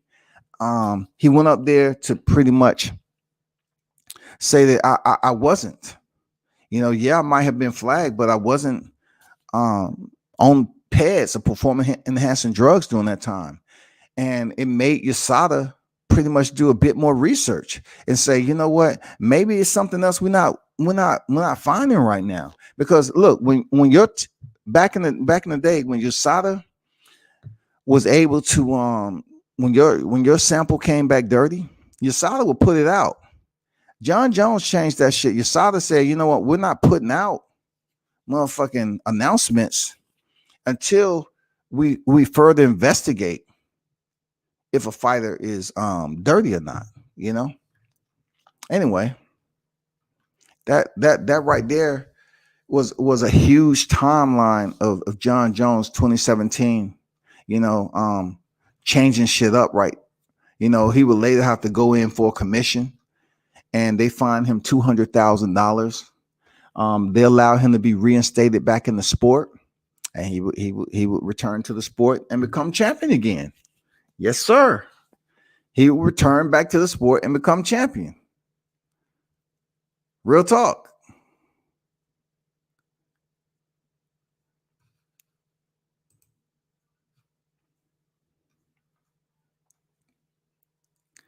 So check this out. 2017. Let me see if y'all can see this or not. Let me stop sharing. So y'all seen in 2017 when they said, you know, it was a no contest with DC. And then he was able to return back to the sport, you know, which a lot of people was waiting on him to return back to the sport anyway, because he was Jon Jones. I mean, Jon Jones was the villain, you know, so that no contest with DC, it came down to him returning back to the sport. Listen, this is how much power Jon Jones got. Let me share this. Let me share this with you again, so you know people can stop playing with me. You know, check this out. Let me break this shit down one more time. Peep this right here. Daniel Cormier, no contest, July 2017. That fight was ruled a no contest because of the situation. Jon Jones came back, you know, dirty and all this other shit, right? 2017, he came back and over a year in 2018. What does this say right here? What does this say right here, people? What does that say? Vacant UFC, vacant light heavyweight champion. Now, hopefully up to this point, I'll give you a pretty thorough, you know, understanding of the backstory of Jon Jones and potentially why he is absolutely a bona fide GOAT in this fight game, right? When he decided to come back, when the commission said, cool, we're going to reinstate Jon Jones, Daniel Cormier say, nope, I'm not going to fight Jon Jones. I'm moving up to heavyweight. Once again, they say, nope, I'm not fighting Jon Jones. I'm going to vacate my light heavyweight title and move the fuck on. So when Jon Jones returned to the sport, he fought Alexander Gustafsson for a rematch. Yes, the same Alexander Gustafsson that he went the distance with in the first fight. He comes back to the sport again, championship fight. Again, championship fight. And he stops Gustafsson in round 3. He stops him. He stops him.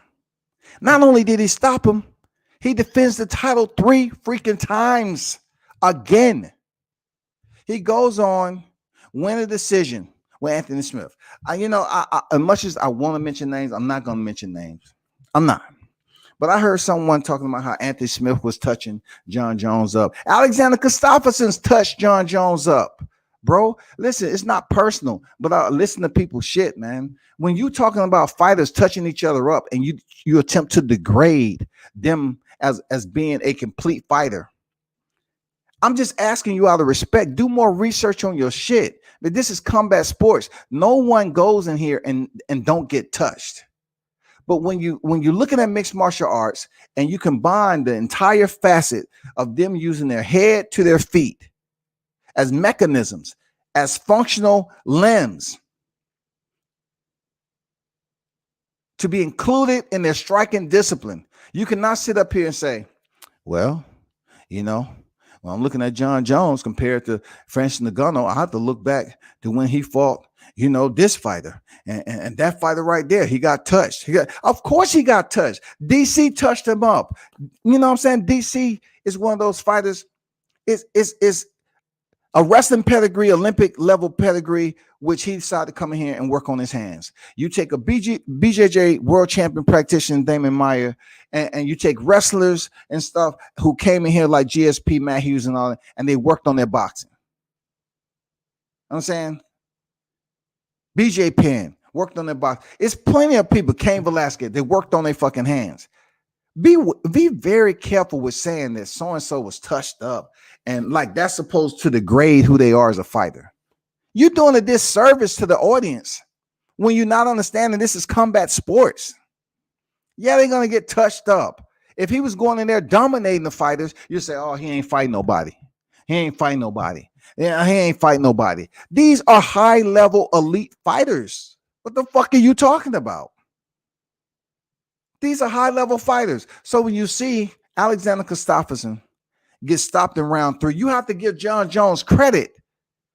He already had a fight with Alexander Gustafsson, went the distance. He came back and stopped him. This is a hiatus, people. This man was out of sport. Look, 2017, July 2017, over a year. You got people, grown-ass adults, whining about why they're being out of the sport along with Tyson Fury. But yet you have individuals like Jon Jones out of the sport a year and come back for a title fight and stops Alexander Gustafsson, who was a top-ranked fighter. Educate yourselves, man. Stop with the damn elementary, kindergarten type, boxing antics, MMA antics. Why are you worrying about how long a fighter's out when fighters stay in the gym and they stay in shape? Dominic Cruz came back after 2-year hiatus and won a fucking title.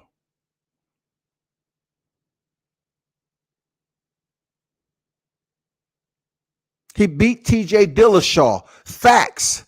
Please recognize the ones who do it the best and give them their respect when they're talking about this shit. I mean, come on, bro. Man, y'all tripping. You gonna sit up here and compare Jon Jones and tell me he got touched and all this? Come on, bro. Y'all got to do better than this shit. Alexander Gustafsson was stopped in round 3 after a hiatus. This is for a championship fight, man. Then you say Anthony Smith touched him up. So fucking what? It's mixed martial arts. Anthony Smith is one of those fighters like, look, they're going to praise Anthony Smith for touching up Jon Jones to degrade who Jon Jones is, comparing him to Francis Ngannou. But they don't compare what Francis, the shit that he has faced in his career. Look at this. Jon Jones, one freaking defeat, Matt Hamill. Anthony Smith has 13 losses, and not all of them are knockout. But they're saying that Jon Jones has been touched up by certain opponents in his career. Of course, you say OSP touched him up. Stop with the producer. Stop it, bro. Do more research. To all of you all that's out here just scanning over the surface of this mixed martial arts shit like it don't mean nothing. Look, you have to do your due diligence if you're gonna talk about this boxing. And then when you choose to mention mixed martial arts, you just scan over the surface of it. You're disrespecting mixed martial arts and combat sports too. To say Anthony Smith touched up Jon Jones. It's a fight. March 2019. Title defense. Gets it done. Unanimous decision. And also doing this fight, for those of you that really tune in to mixed martial arts, Jones landed the illegal knee and Anthony Smith didn't bow out. He didn't freaking take the easy way out like Aljamain Sterling. Yeah, I said it.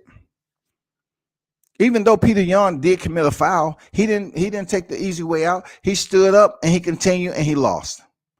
Second title defense, Thiago Santos. Give it up to Thiago Santos, man, a motherfucking warrior. Real talk. Win a split decision. It was tough. Whatever that, it was a tough fight stylistically for Jon Jones, facing a tough gamed Thiago Santos, who ended up after the fight was basically examined and come to find out he tore his PCL, ACL, and MCL, and he still fought Jon Jones to the final bell. Mad respect. And then Lastly, Dominic Reyes. Once again, Dominic Reyes was undefeated, y'all. Do better with your reporting and journalistic. With your reporting. But I want you to do better with your journalistic skills when it comes down to mixed martial arts. If you choose to blend that in with your boxing, Dominic Reyes was 12-0. If you want to sit up here and say, well, Dominic Reyes was giving Jon Jones a hard time, listen, this is at a lighter weight. Jon Jones getting older. You can't. Every fighter is not going to reign supreme in every fight. They're going to have situations where their body, you're talking about fighters who are cutting weight. People don't really take into consideration how serious of a toll it takes on body to cut weight. You take a fighter who is tall as Jon Jones. I think he's like 6'8", 6'7", 6'8", whatever. He's cutting down to 205. We never know what was going on later in his life and all the things he's been through. It might have been difficult for him to continue to cut that weight. So that's why after he defeated Dominic Reyes, which, to be honest with you, I've said it before, I thought Reyes had won 3 rounds to 2. Reyes was undefeated, and he gave Reyes his first loss. So Reyes would later come back and in a short notice and fight Juan Blachowicz for the vacant, and he loses. But anyway, moving on. This is about Jon Jones. So Jon Jones decided to move up. This is what? February 2020? February 2020, right? Jon Jones has been out of the sport over a year already. He's now planning on contending at heavyweight. He's now planning on contending at heavyweight.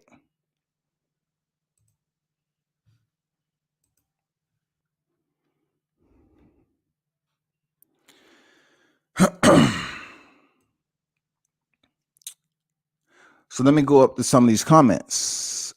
Terrence say one Cain was champion junior districts. Junior dos Santos, Gabriel Gonzalez, Shane Carr for running for the Brock. Randy's Chuck were rivals. Randy and Tito and Randy and Chuck, yeah, they kind of developed a little bit of rivalry. I remember when Kevin Randleman slammed Fedor and Fedor got back up and beat Kevin.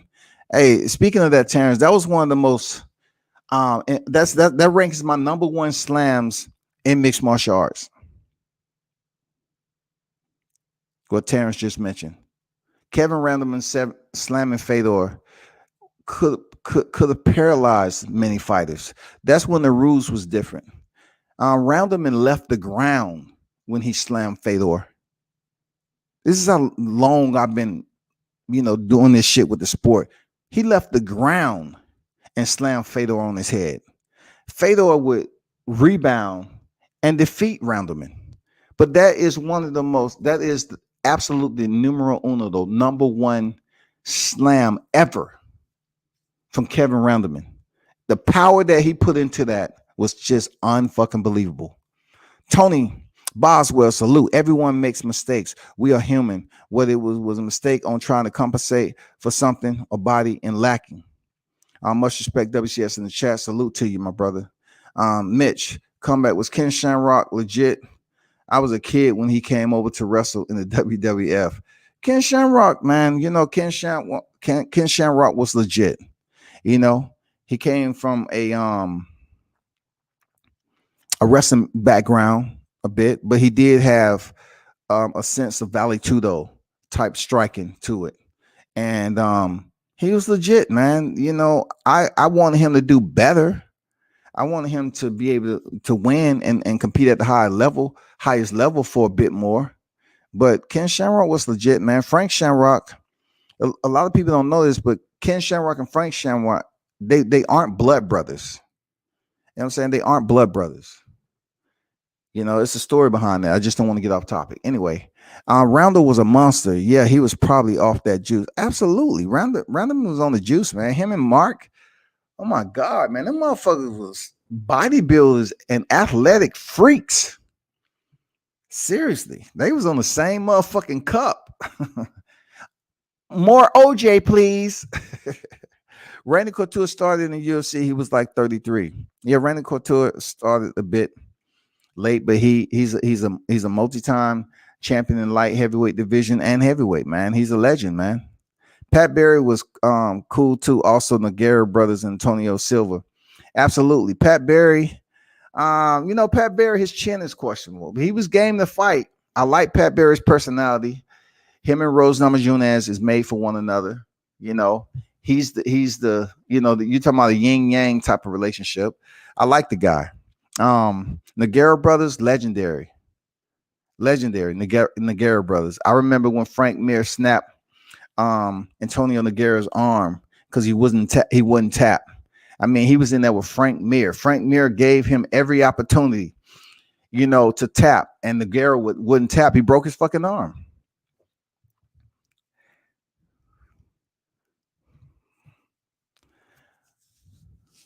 Yeah, Sylvia's chin was suspect. Absolutely. Alosky took a lot of losses. Yeah, he did. But it happens in mixed martial arts. Look how many losses Anthony Smith has. Look how many losses Cowboy Cerrone have. Look how many losses Masvidal had. I mean, I can go on and on about fighters with losses. I love that about mixed martial arts. You get another opportunity to fight. It's combat sports. It allows you to make money.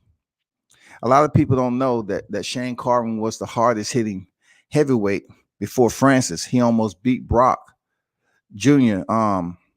Beat Shane too, but Shane Carwin got a title TKO versus Frank Mir. Absolutely. Shane Carwin, his power wasn't respected enough because he was somewhat a fighter no one knew about. Like, unless you watch the sport, you don't know who Shane Carwin was. Like, you're like, okay, who is that? He was a heavy hitter. I don't know if his power puncher. People compare power puncher to the fighters that you KO. And then you have to understand the fighters that you KO, how respectable do you put their chin up there? How do you rate their chin? You know what I'm saying? When Francis Ngannou knocked out Alistair Overeem, come on, Alistair Overeem been knocked out before. Come on, bro.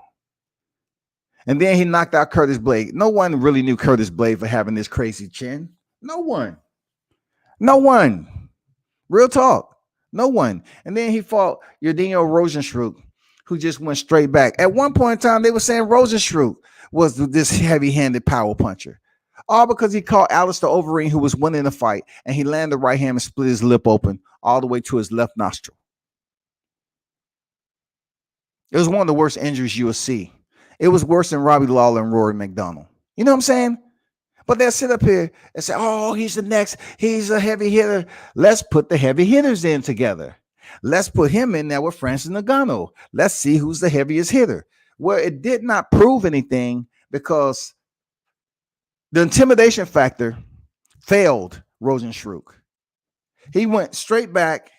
He was scared. He even admitted that he was kind of intimidated. And they were swinging wildly. Look, they were swinging the same way Francis Ngannou and Stipe Miocic was. That's what it ended with, a shot landing. That's how it ended. It's only so much room you have. If you're running or fleeing the scene in the cage and you're going straight back, you're going to run into the cage, and whoever's pursuing or pressing, then they're going to have time to land a punch if you're still trying, if you're in flight mode. If you're in flight mode, you're going to get touched up. And that's what happened when Rosenstruck was stepping backwards. He was trying to strike off the back foot going backwards, and Ngannou landed the shot. It didn't prove who was the harder puncher. It's just Ngannou landed the shot and dropped him and finished him in 40 seconds. Bruce, what's good? Salute, fam. Werdum was for the taking. Dude was waiting to get knocked out like a placeholder. Don't you dare disrespect Fabricio like that. Waiting to get knocked out. Fabricio, I can't misrespect. WCS, what's up? Alexander, I think Cormier moving up just speaks to Jones' greatness. Yeah, he didn't want no part there, Alexander, of his freaking trilogy. You know what I'm saying? That would have been a trilogy.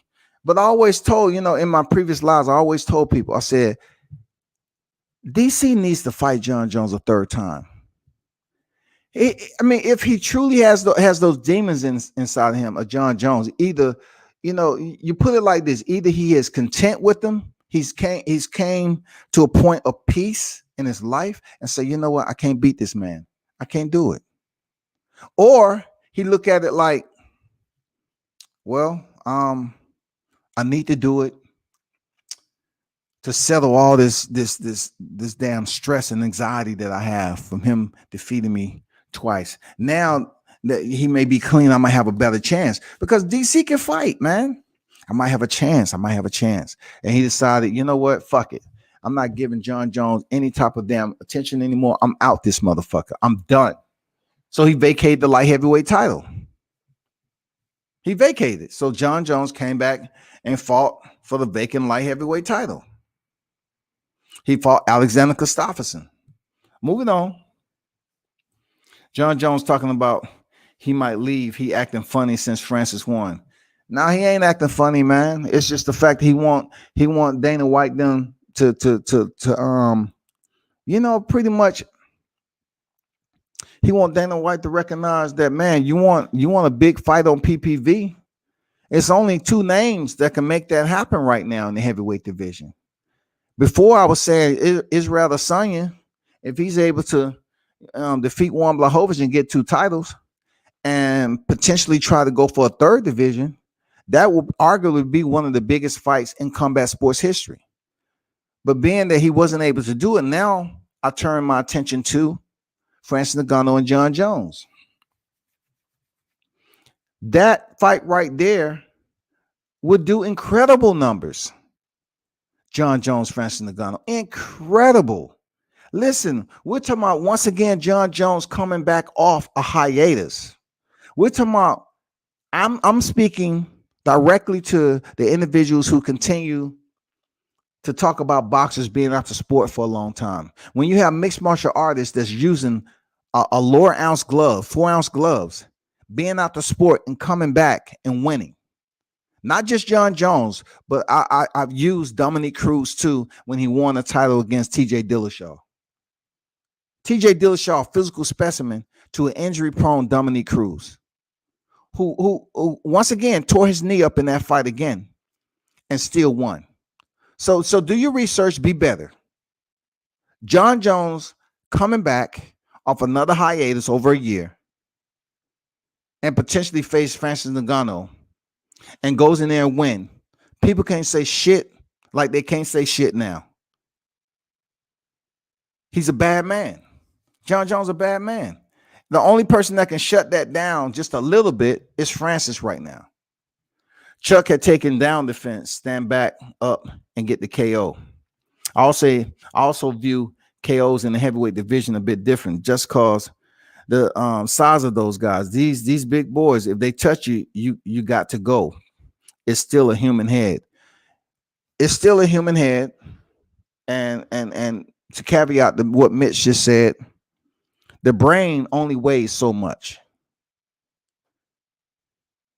What factors in a lot with weight is people just looking at the weight of it. But really, when it comes to the weight, it's just not like you weighing 240 and your brain is 150 pounds. It all comes down to the individual, the neurological setup. How stable is your neurological setup as far as your brain goes? Everybody at certain weights can sustain a punch, a heavy punch, and there are some that can't. It doesn't matter what weight you're at. The lighter weights, is the punches come much more faster, right? They always talk about speed, timing in lighter weight classes, right? So the knockouts, when you factor in speed and landing a punch, people always say, well, them lighter guys, they hit hard. They're bringing much more speed to it. In reality, there's certain guys at lightweights that, like in the lightweight divisions, that can take a punch, and there's some that can't. It's some guys in the heavyweight division that can take a punch, and some can't. A lot of people just put weight to it, but yet it's just all about your neurological makeup. Like, some people have a chin, some people don't. That's why you saw individuals like Tito Trinidad get dropped a lot. Everybody's, neurological composition is different. It's wired different. Some people can take motherfucking punches and keep going. People say, well, they heavyweights, they hit harder. If you look at the scientific part of it, I'll try to find how this guy broke the shit down. But really, it's not as a gap in between that as you think. From somebody 147 pounds landing a hard shot than somebody who's up in the heavyweight division. Because ultimately, just like it was said, the brain is still the same weight. Seriously. Everybody, their cranial size is different. Okay, their cranial size is different, but that doesn't mean their brain is motherfucking 15 pounds. You got a 15-pound brain. You got a 150-pound brain. No, it's the same. It all deals with what your neurological makeup is. That's all. Machida had these kicks. Absolutely. What's good? Forrest Griffin was one of them dudes that was easy to root for. You knew he didn't have the proper talent to beat those guys. True. I was rooting for Forrest Griffin, all goofy looking ass. He was a cool dude, but he was goofy looking at shit, man. I really thought Rampage would beat Rashad. Like, once again, Rampage, man, another guy who truly didn't use his kicks in his career. He was just one of those guys that if you was his opposition, you can prepare to be on the feet. You know what I'm saying? You can prepare to be on the feet. I respect the shit out of Rampage because them hands was underrated.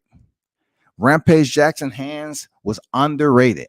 He had wrestling takedown defense so a little bit, but his striking underrated, man. Them hands was crucial. GSP was the Franco I'm not sure that Franco Pong champ. Rampage wasn't the same after he left Pride. Yes, he was better. He was better. What are you saying? He wasn't the same. He had some wars over there at Pride. He was better, man. Look, when you come from an organization as Pride where you can get kicked in the head when you land straight on the canvas, damn near knocked out, and somebody can come on there and kick you in your motherfucking head. Shit, Rampage had his success outside of Pride. Believe that. He had some, Ricardo Arona. That slam. Yeah, people remember him for picking him up. He was in a triangle choke, picked his ass up, bam, slammed him and knocked him out. It was just different rules over there.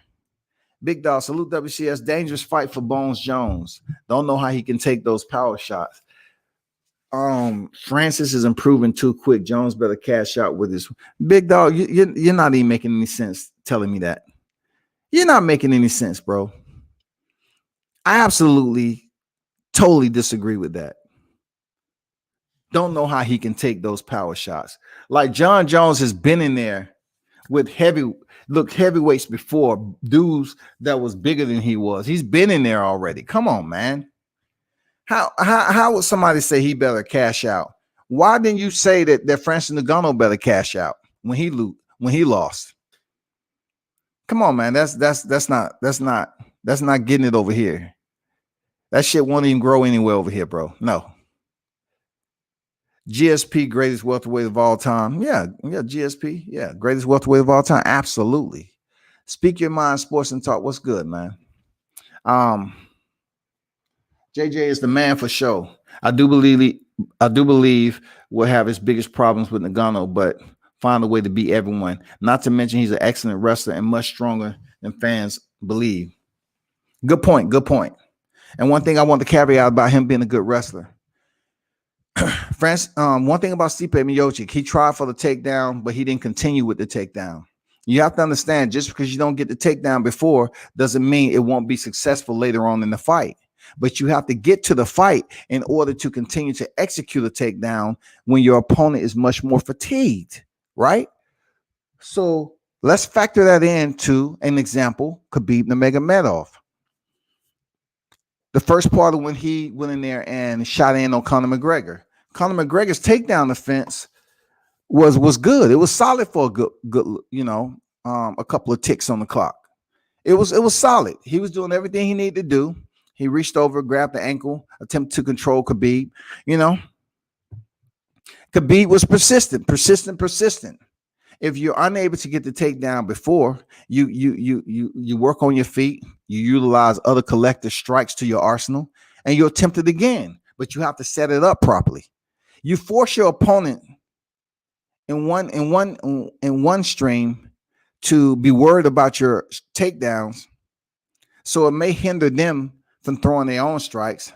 And then also, you set it up nicely, you might be able to catch your opponent at the right time and successfully get the takedown. Where you further degrade your opponent is either two things. Your opponent has to work back to their feet, or they're taking punishment from your takedown. You have to work it. You have to make it work to your benefit. You have to make it. If you're going to work for a takedown, some fighters' cardio is so crazy and insane that they'll take you down. Their opponent is able to make it back to their feet, and then they'll put you back down on the ground. That's the Khabib 101. It doesn't matter if you make it back up to your feet with Khabib. He's going to take you down again. But you have to have the cardio yourself to fight for that takedown. If you're going to change levels, you have to have the finishing power and dedication, commitment to get your opponent down again. If you miss one takedown, it's not the end of the day. Alex, what's good? Salute W says, do you agree with Dana White saying that Jon Jones should go back to 180 because he's not ready for Ngannou? He capping for real. Jones is the GOAT, period. He already proved it. Man, Dana White, you know, if I wouldn't have the backstory on Dana White, I would tell him to really shut up. But I'm not going to do that, because Dana White, if you know the backstory on Dana White, man, you know what?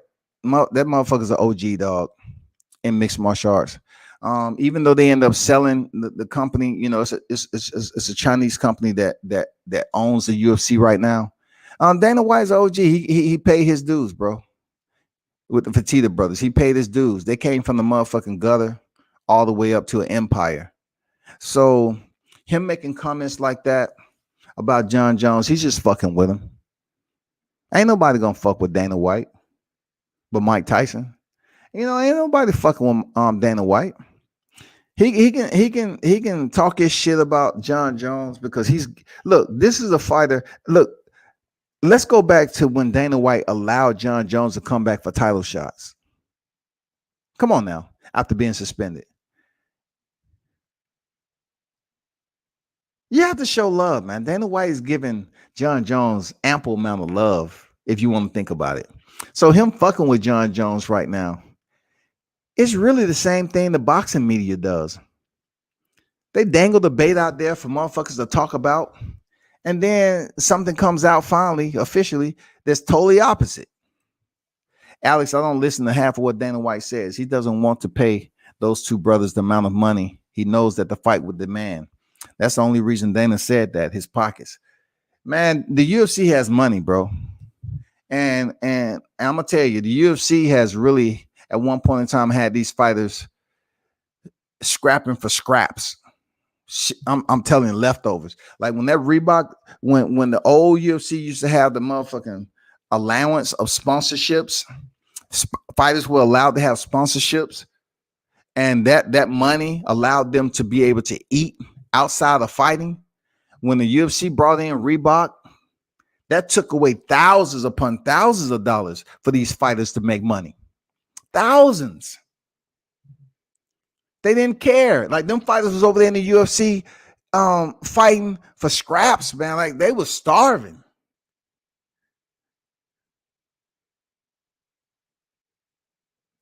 That shit was, I can't say it was slave labor, but for the combat sports to wear 4-ounce gloves and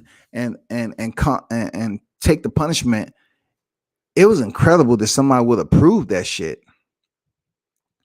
Reebok put them on just a regulated pay scale. According to how long you've been in the sport, what you've done, you get this amount of money, and then you get a win bonus. It was fucked up. So I agree with Speaking Mind Sports, man. Like, Dana White, He was motherfucking cheap. I know the pay scales has improved a little bit. Well, he was absolutely cheap. Believe that shit. Retro Bob, what's up, fam? What's good? Salute to you. No, not really. I agree. Anybody see Chop Chop over there get beat in bare knuckles?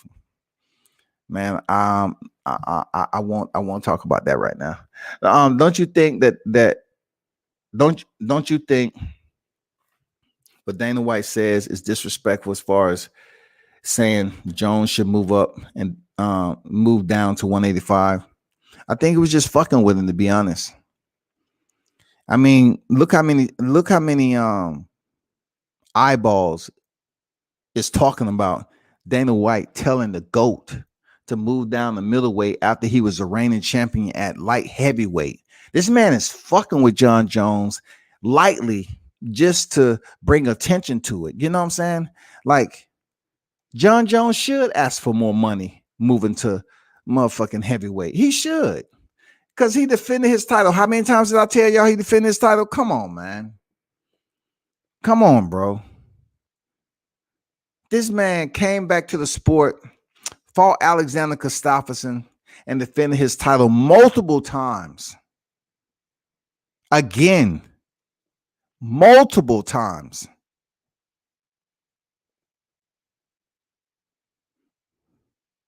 And you acting like he don't deserve a pay raise moving up to heavyweight? If you're going to automatically put him in for a title shot again, Dana White is just fucking with him, man. Come on, man. The man deserves more money. Jon Jones deserves more money, just like his brothers. He told you, his brothers, once they got down, picked up the ring, they demanded a higher salary on their contract. Jon Jones is doing the same thing. Say, fuck it. I came back to the sport after a year layoff, and I still beat Alexander Gustafsson. And I defended my title. So yes, if I'm moving up to the heavyweight division, I want more money. Period. Dana's stirring shit up. He know what he's doing. He's understand that motivation for Jones. Yes, absolutely. Jon Jones. Let me go back. Jon Jones is the motherfucking GOAT, y'all. Jon Jones is the GOAT.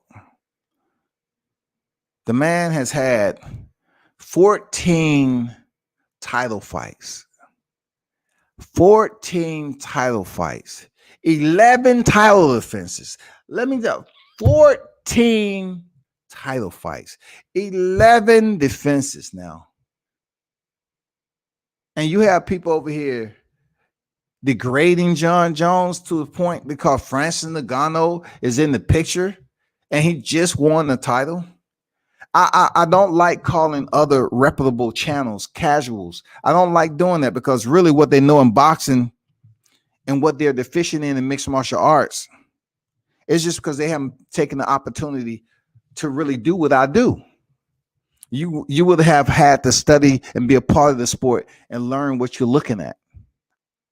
But when you get on here and you're being an ESPN representative, you know what I'm saying, so to speak, on this YTC, and you're just talking half-ass about certain things, they're just basically saying, okay, tell your fans, listen, I don't know a lot about this topic, but I'm just talking about. Don't act like you blending that shit in. Like you're an expert on this motherfucker. Like you sitting up here looking at Francis Ngannou as this powerhouse.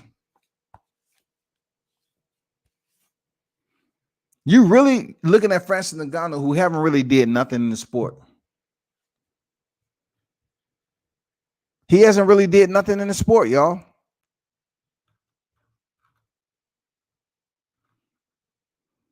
Jon Jones, let me give you his age. Jon Jones is 33 years old. He's 33 years old.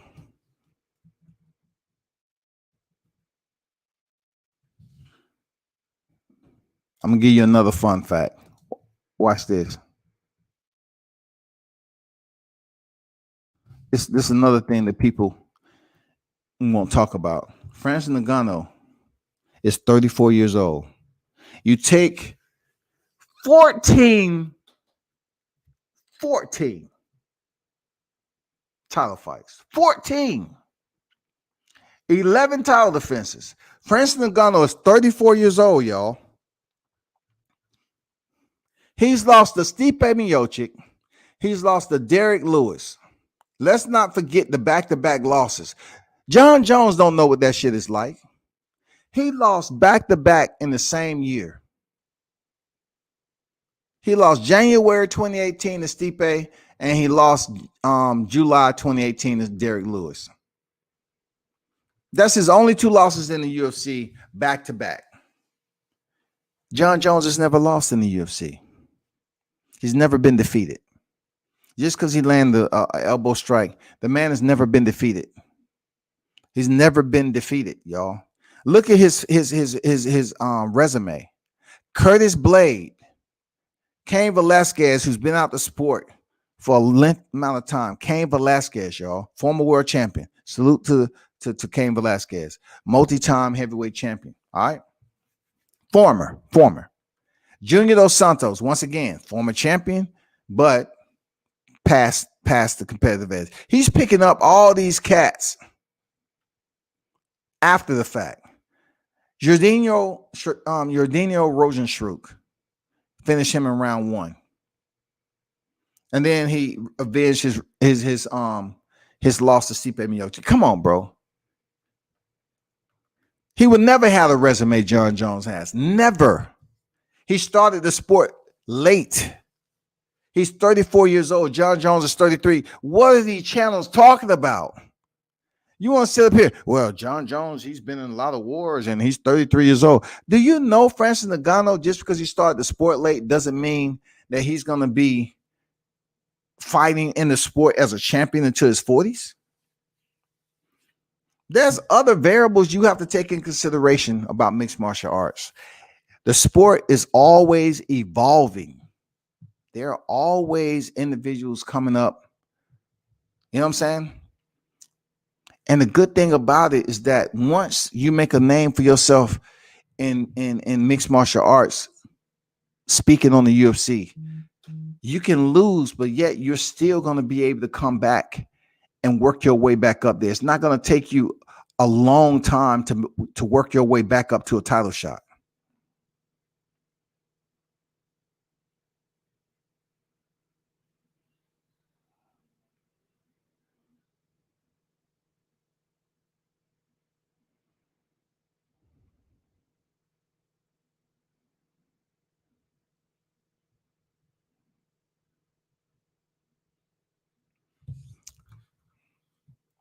Had to read this text. What's going on, Jay Blues? How you feeling, man?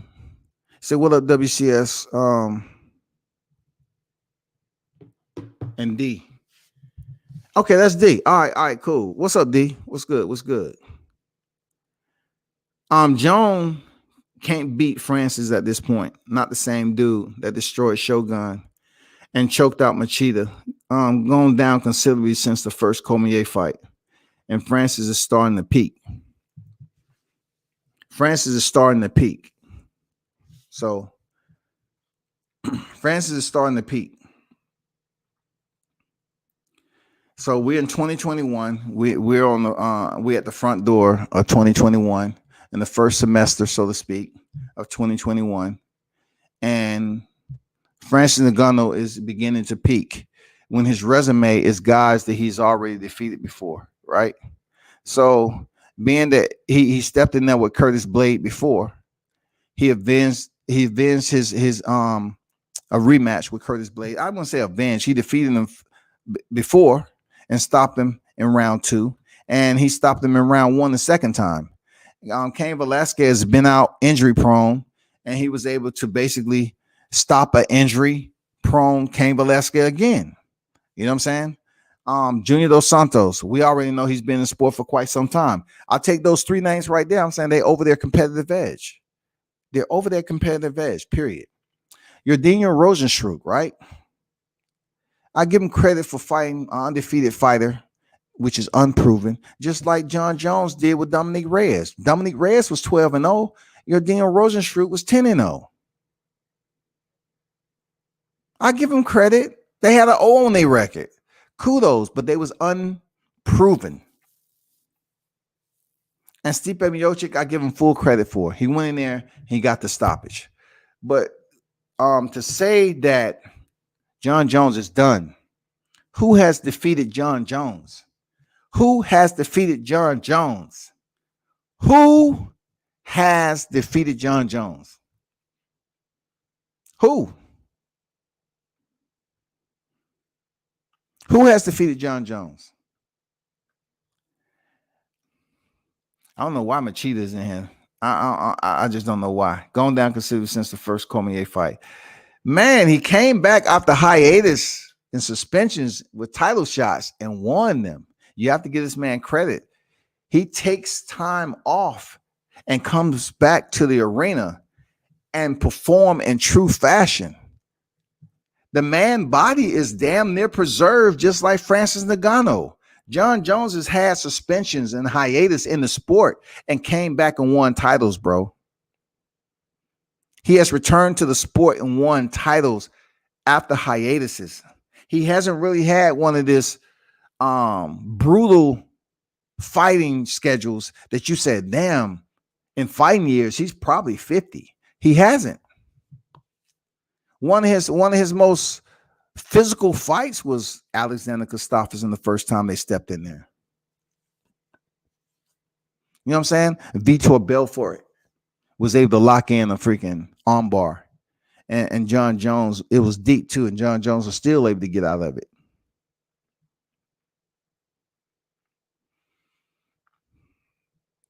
Ngannou far too measured and patient with the Godzilla power. J Blues, I think you're feeling good today. I think you might be under the influence of something. You know what I'm saying? You're talking about Godzilla power. What about Derek Lewis? What about your Dino Rosenstruck?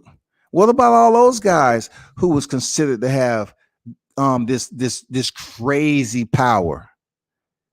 You know what I'm saying? What about those guys? They was also supposed to have this crazy power. Right? They were supposed to have this crazy power. Francis Ngannou is just another big black fighter that's in the cage that they're trying to match up with the other powerful big black fighters. For real. Rosenstruck, he was one of those guys. Curtis Blade, he's a big dude. Put him in there with him. Derek Lewis, another big dude. I mean, who is these guys that you're talking about? Like Godzilla. Jones sacrificing speed by going up in weight as well. Jones need a fight. Jones need a fight to get used to fighting with his new frame, in my opinion. So since you say in your opinion, J Blues, I will respect that. Why? Because I'm looking at it like this. Hold on for a second.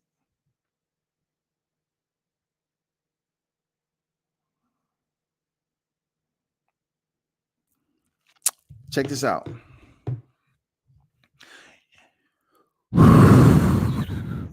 J Blues, listen. If Jon Jones has been fighting in a heavyweight division already, I'm talking about the light heavyweight division. Okay, so therefore he's been able to achieve what he's been able to achieve. Just basically come back and pick up titles and 11 title defenses, 14 title fights. I mean, he's been able to amass an incredible chest plate of medals during the light heavyweight divisions. And people tend to say this in boxing, right?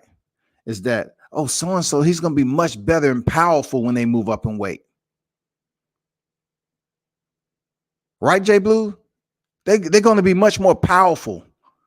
They're going to feel much better when they move up in weight. They've been struggling for a weight cut. They've been struggling, right? So to your point, J Blues, because, you know, I love people who say, I don't know shit. I don't know what I'm talking about. But then Daniel Cormier moves up the heavyweight division, knocks out Stipe Miocic. Was he slow? Was he lethargic? Was Daniel Cormier, when he moved up, did you say that DC needs a tune-up fight first?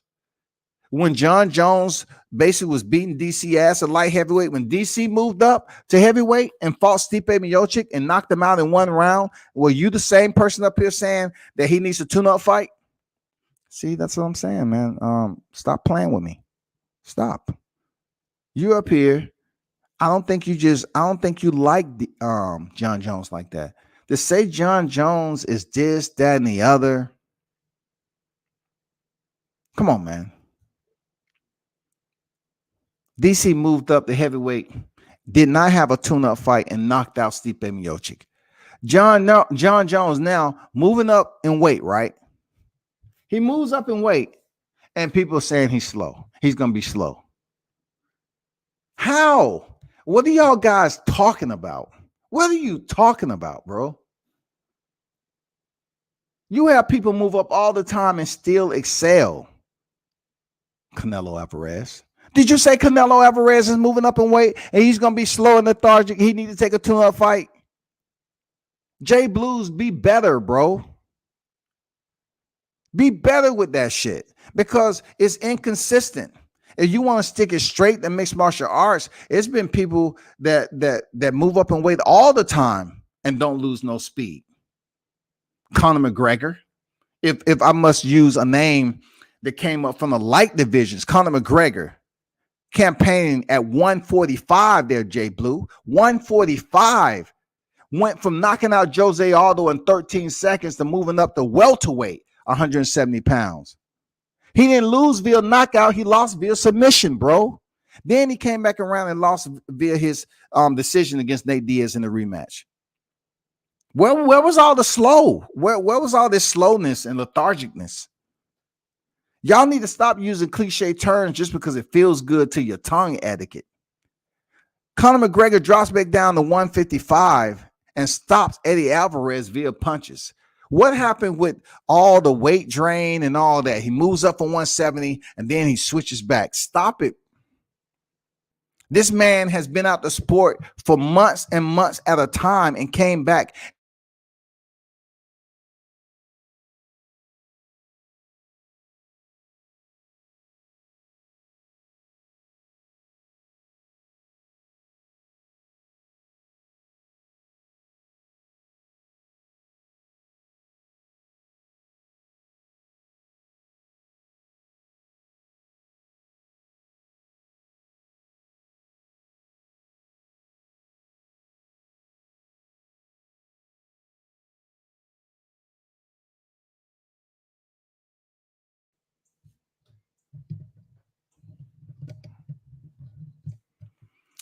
He said, bro, he looks like he completes shit since the hiatus, doesn't take chances like that. Now, not a sadistic. Look, I absolutely disagree with you 100%. So you're saying he looked like shit like you in his camp? All he did was post social media photos. So he looked like shit now. Now I'm just thinking that you a Jon Jones hater. Just like, a lot of these other guys just want to pinpoint a fighter and be absolute haters. You know what I'm saying? Jon Jones haven't stepped in the ring since vacating his light heavyweight title, which is now in the hands of Juan Blachowicz. What has Jon Jones did since leaving the light heavyweight division? He's increased his muscle mass and been training. He's been showing pictures of him training. How does he look like shit since a hiatus? Jay Blues, you acting like a temporary, bro. Seriously, you acting like a motherfucking temporary, dog. Check this out. Jon Jones, when he came back in 2017 from a year hiatus, right? Over a year hiatus. July, August, September, October, November, December. Damn near a year and a half hiatus from his last fight with Daniel Cormier in July 2017. He came back in December 2018 and fought Alexander Gustafsson for a vacant championship fight and defeated him. He would go on to defend his title 3 times. Anthony Smith, Thiago Santos, and Dominic Reyes. What are you saying? DC started heavyweight. The fuck are you saying? Listen, bro. I think you tuned in. It's good to hit the replay.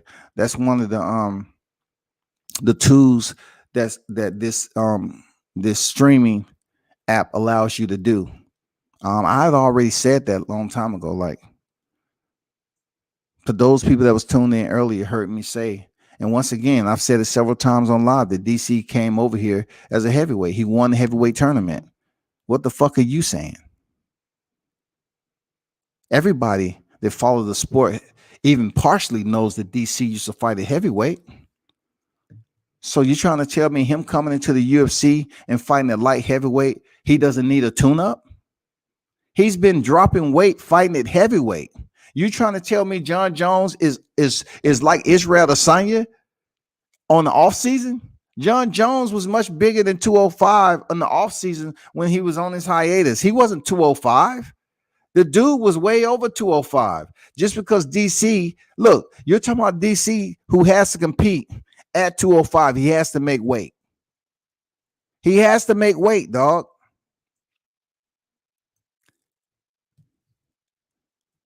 Peep this out, man. I do one better, J Blues, because obviously you're temporary of this mixed martial art game. I appreciate your input, but I'm about to share something with you. I just want to share some insight with you. Are you looking at this right here? Look at this right here. Vladimir Mashishenko, right? What does this say right here? Light heavyweight, right? What does this say? 2010. We're in 2021. Check this out. 2021.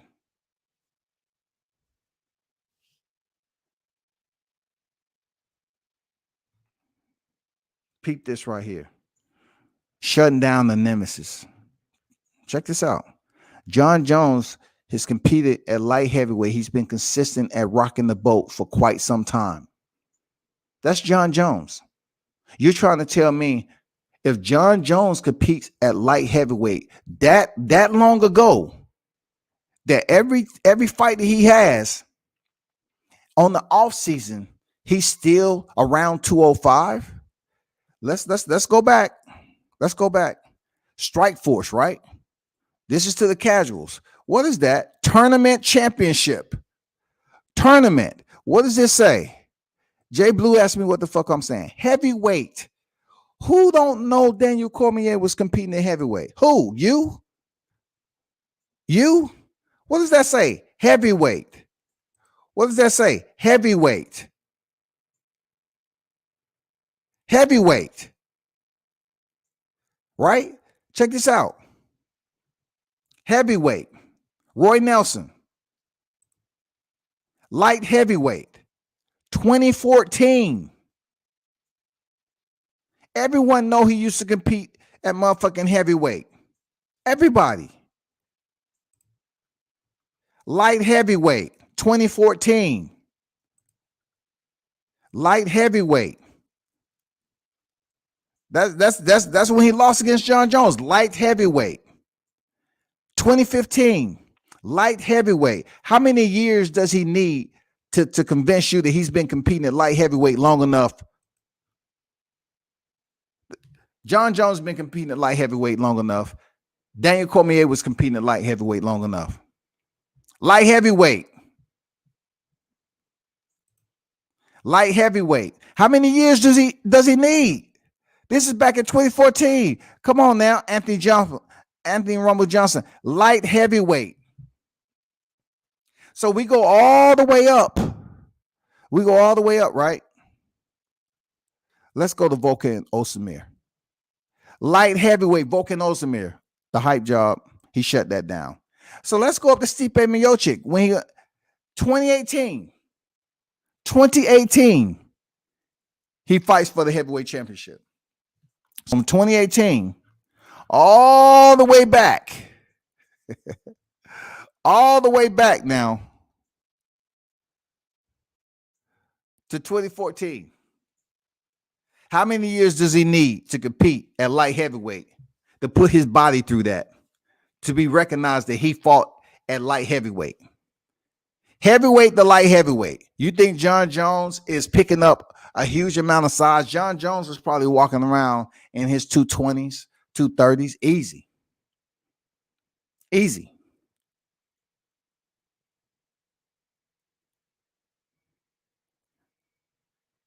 And to contradict what you said once again, he fucked up DC twice, a fighter who walks around at heavyweight. DC was struggling to make damn light heavyweight. So when he came in on fight night, he had to be up in the 230s. I mean, 225. DC was heavy on that motherfucking night. And Jon Jones still shut his ass down. So that further floods out what you're saying. You want to talk about Jon Jones need a motherfucking tune-up, but yet he was fighting a heavyweight when he was battling freaking DC at light heavyweight. That just proves my point that what the fuck am I saying? He fought a heavyweight before. Yeah, he fought a heavyweight when he entered the UFC. That means he was the bigger fighter going in there to fight Jon Jones on fight night. And Jon Jones still tore his ass up. So what are you saying? What are you saying, bro? You need to be better. You need to be better with your knowledge and coming here talking about, well, he needs a tune-up fight. He needs this. How does he need a tune-up fight when he was fighting a heavyweight fighter? To your narrative, he was fighting a heavyweight fighter at light heavyweight.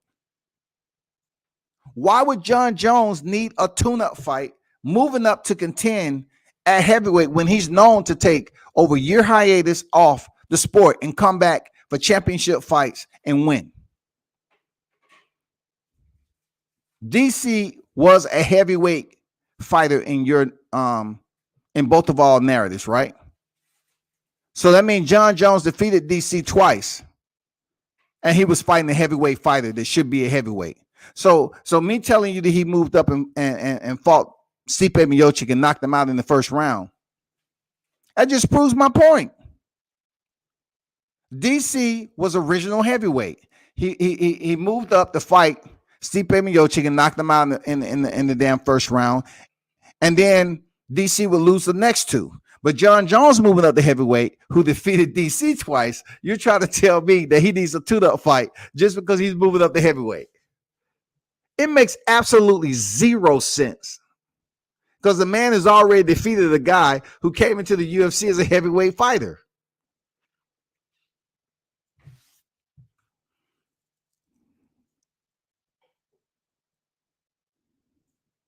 DC started at heavyweight. The fuck are you talking about?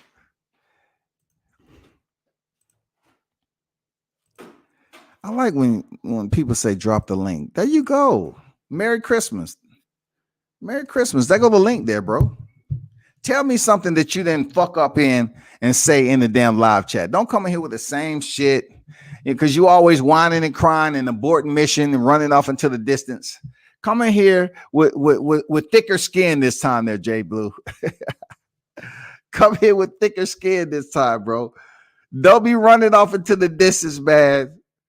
If you ain't ready for this, bro. You come in on the tail end of my live. You like running away from shit. You know what I'm saying? I ain't trying to put you on the milk carton again so you can damn do a search and rescue on you. I was on somebody else's live and you ran away. Oh God, I don't want to hear World Combat Sport. Man, come on, bro. Be sure you get all your knowledge before you damn jump on this panel, bro. Because I've said that several times that DC was a heavyweight. If DC was a heavyweight and Jon Jones whooped his ass twice, why does Jon Jones need a tune-up fight moving up to heavyweight? Because Jon Jones has already defeated guys who was much heavier than he was on fight night. He's already did it. Do you not understand that on fight night, a lot of these cats are heavier than Jon Jones? Do you not understand how that works? Come on, man. Like, do you think he wasn't a smaller fighter stepping in some of these fights?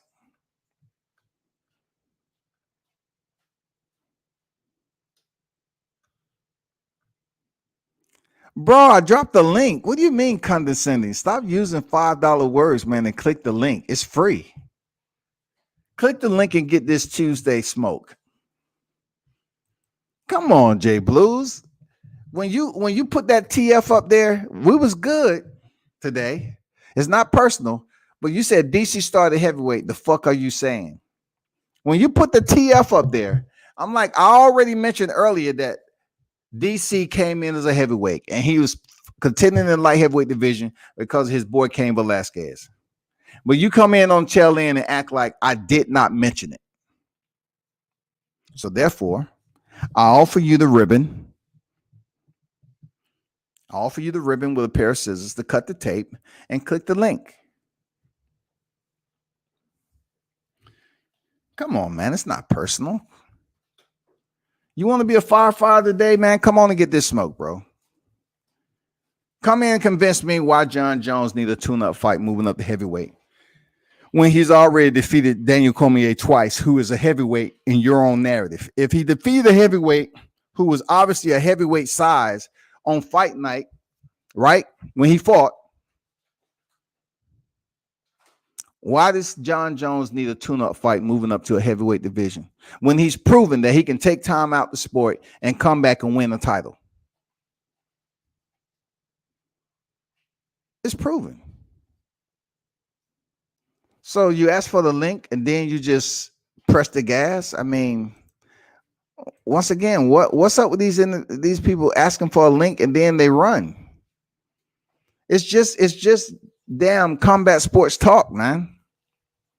So once again, some people are allowed to come on panels and don't even talk about the sport, but yet they just talk about they basically spew derogatory comments, aspersions, and everything up, and people willing to goddamn kiss their ass and shit.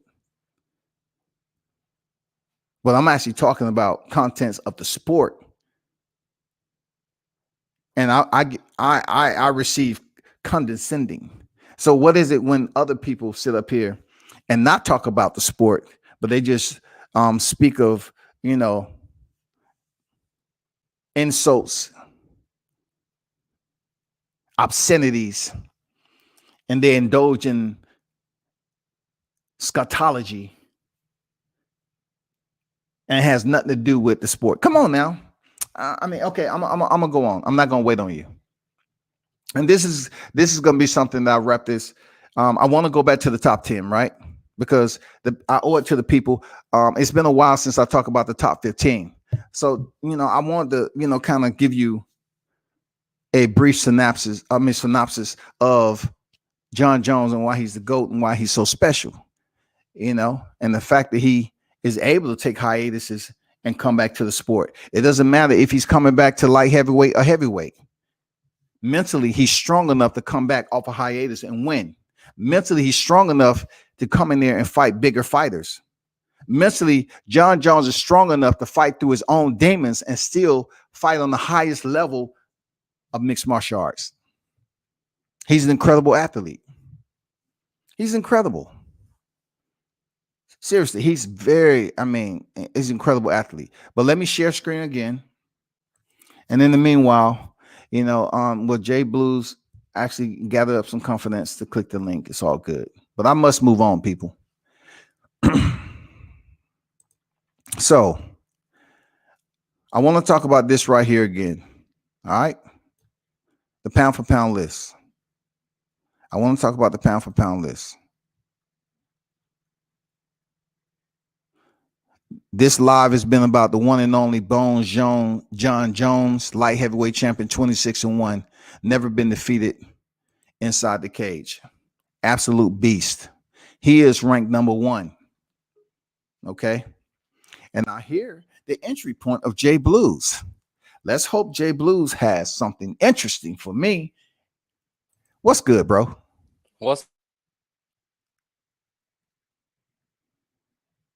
Excuse me? Hold on for a second.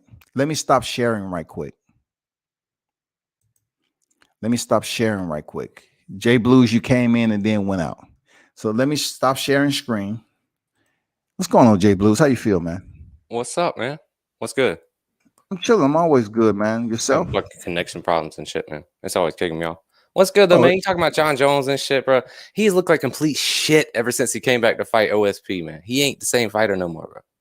You taking it all the way back to OSP though? Like that was the hiatus. That was the last time he looked like Jon was when he fought DC for the very first time, man. He was OSP is not even a quality opponent that you can compare. That's the line, though. Overall. That's the line from Hell which no, it ain't no line, bro. What line you talking about? He fought DC. He fought DC and waxed DC before that in unanimous decision, and then fell off the cliff. How he fell off the cliff, bro? Look, man, it's like Ali before the draft break and after the draft break. He was still Ali, but he was nowhere near what the fuck he used to be, man. Just admit that. Jon ain't what he used to be no more, man. He ain't the dude that beat Shogun, Machida, fucking Rampage, Vitor. He's not that dude no more, man.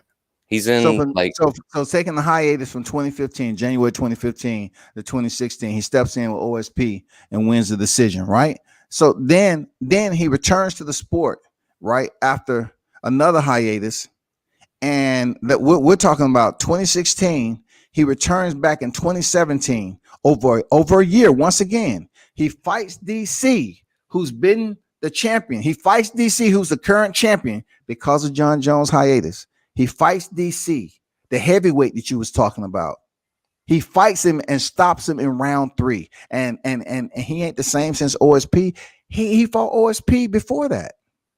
Right. How did that second DC fight go? Was it? He stopped him in round 3. Was DC more competitive? Was DC more competitive or less competitive than the first fucking fight? Because I remember DC winning 2 rounds that second fight. Look, DC moved up and knocked out Stipe Miocic in 1 round. How are you gonna sit up here and devalue DC's freaking talent now? I said Jon Jones went down, fool. What are you talking about? I didn't devalue DC at all, man. I said in the second fight he was much more competitive than the first fight, where Jon played with him, man. He played with him, bro. He did what he wanted to in the first fight. Kept him at range with that fucking almost a foot reach. Like, he fucked DC up in that first fight. The second fight, it was even. What does that say? That means Jon went down, man. Like, just admit that shit. So you saying Jon Jones played around with DC in the first fight, but when he came back off a hiatus and knocked DC the fuck out, it was a tougher fight. Yeah, he got him with the exact knockout that DC knew he was going to catch him with. The left. So a knockout is less valued than a decision? There we go. It's playing semantics, son. I said the fight was more fucking competitive. The first fight, it was a wash, son. Dispute that. I'm just saying, like you said, look, I'm looking at the bookmarks, the timelines, the timestamps that you put in. You said OSP. He hadn't been the same since OSP, but he was able to return to the sport after hiatus and step in there with a heavyweight in DC once again for a rematch, and he stops him in round 3. That's an improvement. That's an improvement. Yeah, bro, check this out. Check this out. It's an old opponent. They figure each other out. Come on with that bullshit, man. Check this out, J Blues. Check this out. Alexander Gustafsson, the same thing. He went the distance with Alexander Gustafsson, and he fought Alexander Gustafsson off a hiatus again for the vacant light heavyweight title. He went the distance with him in the first fight. Check this out. He went the distance with him in the first fight, and he stopped him in round 3. Round 3 again, bro. He took his DC soul in round 3 off a fight. hiatus, and he stopped Alexander Gustafsson in round 3 after both of them went the distance in the first fight. So how your point making? He wasn't a fucking top level fighter after that, man. After the first fight, Gustaf fell off a cliff, son. Gustaf lost his will to be a fighter. Come the fuck on, man. I need more than that. When you're talking about you're devaluing these fighters just because they're facing Jon Jones and he making I'm devaluing them. Yeah, because he's making the rematch look easier than the first. Bro, come on, man. A knockout is much more. It holds much more weight in a sense than a decision because you finish it. Years later on down the line when they're less competitive, man. Come the fuck on. Gustaf fell off a cliff after that first Jones fight, man. Not at all. Not at all, bro. Not at all. How's he fell off a cliff? Why did he get the title shot then? If he fell off a cliff after the first Jon Jones fight, how? All right, man. Let's pull up Gustaf's record and see who the fuck he actually beat after that first Jones fight, because it wasn't much, man. No, I'm just saying, like, how did Glover. you get I another remember the title Glover shot fight. then? Glover. That's a good win. Lost to Rumble. Lost to DC. Come on, man. What are you saying? I'm saying he was pretty much done as a fighter. He was talking about being done as a fighter before the Jones fight. Don't you remember that? He had to find his motivation again. He had Correct. to He take had a to break. find his motivation, but once again, Jon Jones returns to the sport and fight for the vacant light heavyweight. If Alexander Gustafsson is this fighter who is done, why is he the one standing across the cage from Jon Jones? Because he needed a name, bro. Don't you remember that whole event got moved because Jon Jones fucking popped hot? They moved the entire Garbage is event. garbage, right? If his name ain't shit in the sport, why did they put him across the cage to fight for the vacant light heavyweight title? Tell me that. I don't know. Why you think, man? Let me hear your opinion. Because he's still a name. That's how the mixed martial arts he's still works. a name. He's still a top tier name, and he's still a quality opposition for Jon Jones, who has pretty much wiped out the division. So what they do, they put him in with a name that he's been in there with. The matchmakers have to put some type of interest to it. So if Jon Jones is wiping out the division, what better name to put in there? Alexander Gustafsson. They fought before. And look, he had already avenged the rematch with DC. So what better individual to put him in there with Alexander Gustafsson? I don't know. How about a top 10 fighter who's doing fight. something? How about a top 10 fighter who's actually doing something, man? Gustav ain't no fucking fighter no more. Come on, man. It was Jon Jones' toughest fight early on. It was Jon Jones' toughest fight. How long ago was that?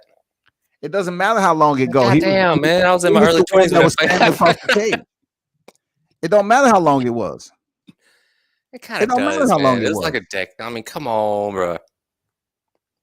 It don't matter how long it was. It's 2013, man. Come on, bro. It's almost 8 years ago. So what that mean though? We're talking about the top names in freaking mixed martial arts. You know that. How you think John looked in the Dominic Reyes fight, man? Like once again, you was on here when I was talking about. I thought Jon Jones lost 3 rounds to 2. You was on here. Stop playing. I didn't hear that, man. Yeah, I did. I said I thought Jon Jones lost 3-2. That's what I said. You was on the live that day. I don't remember, man. I really don't. What do you think the old John would have done to Thiago Santos? I think it's the old John. We're talking about the guy who has been accused of PEDs, who has been fuck all that. I'm talking about his style, bro. It's more cautious now. He's far more cautious. He's popped for cocaine, right? And he's still on top of the game, coming off a hiatus and fighting for a championship. Still, Dominic Reyes was 12-0. He was a young gun. Jon Jones is 33 years old. Dominic Reyes is younger. He still beat him.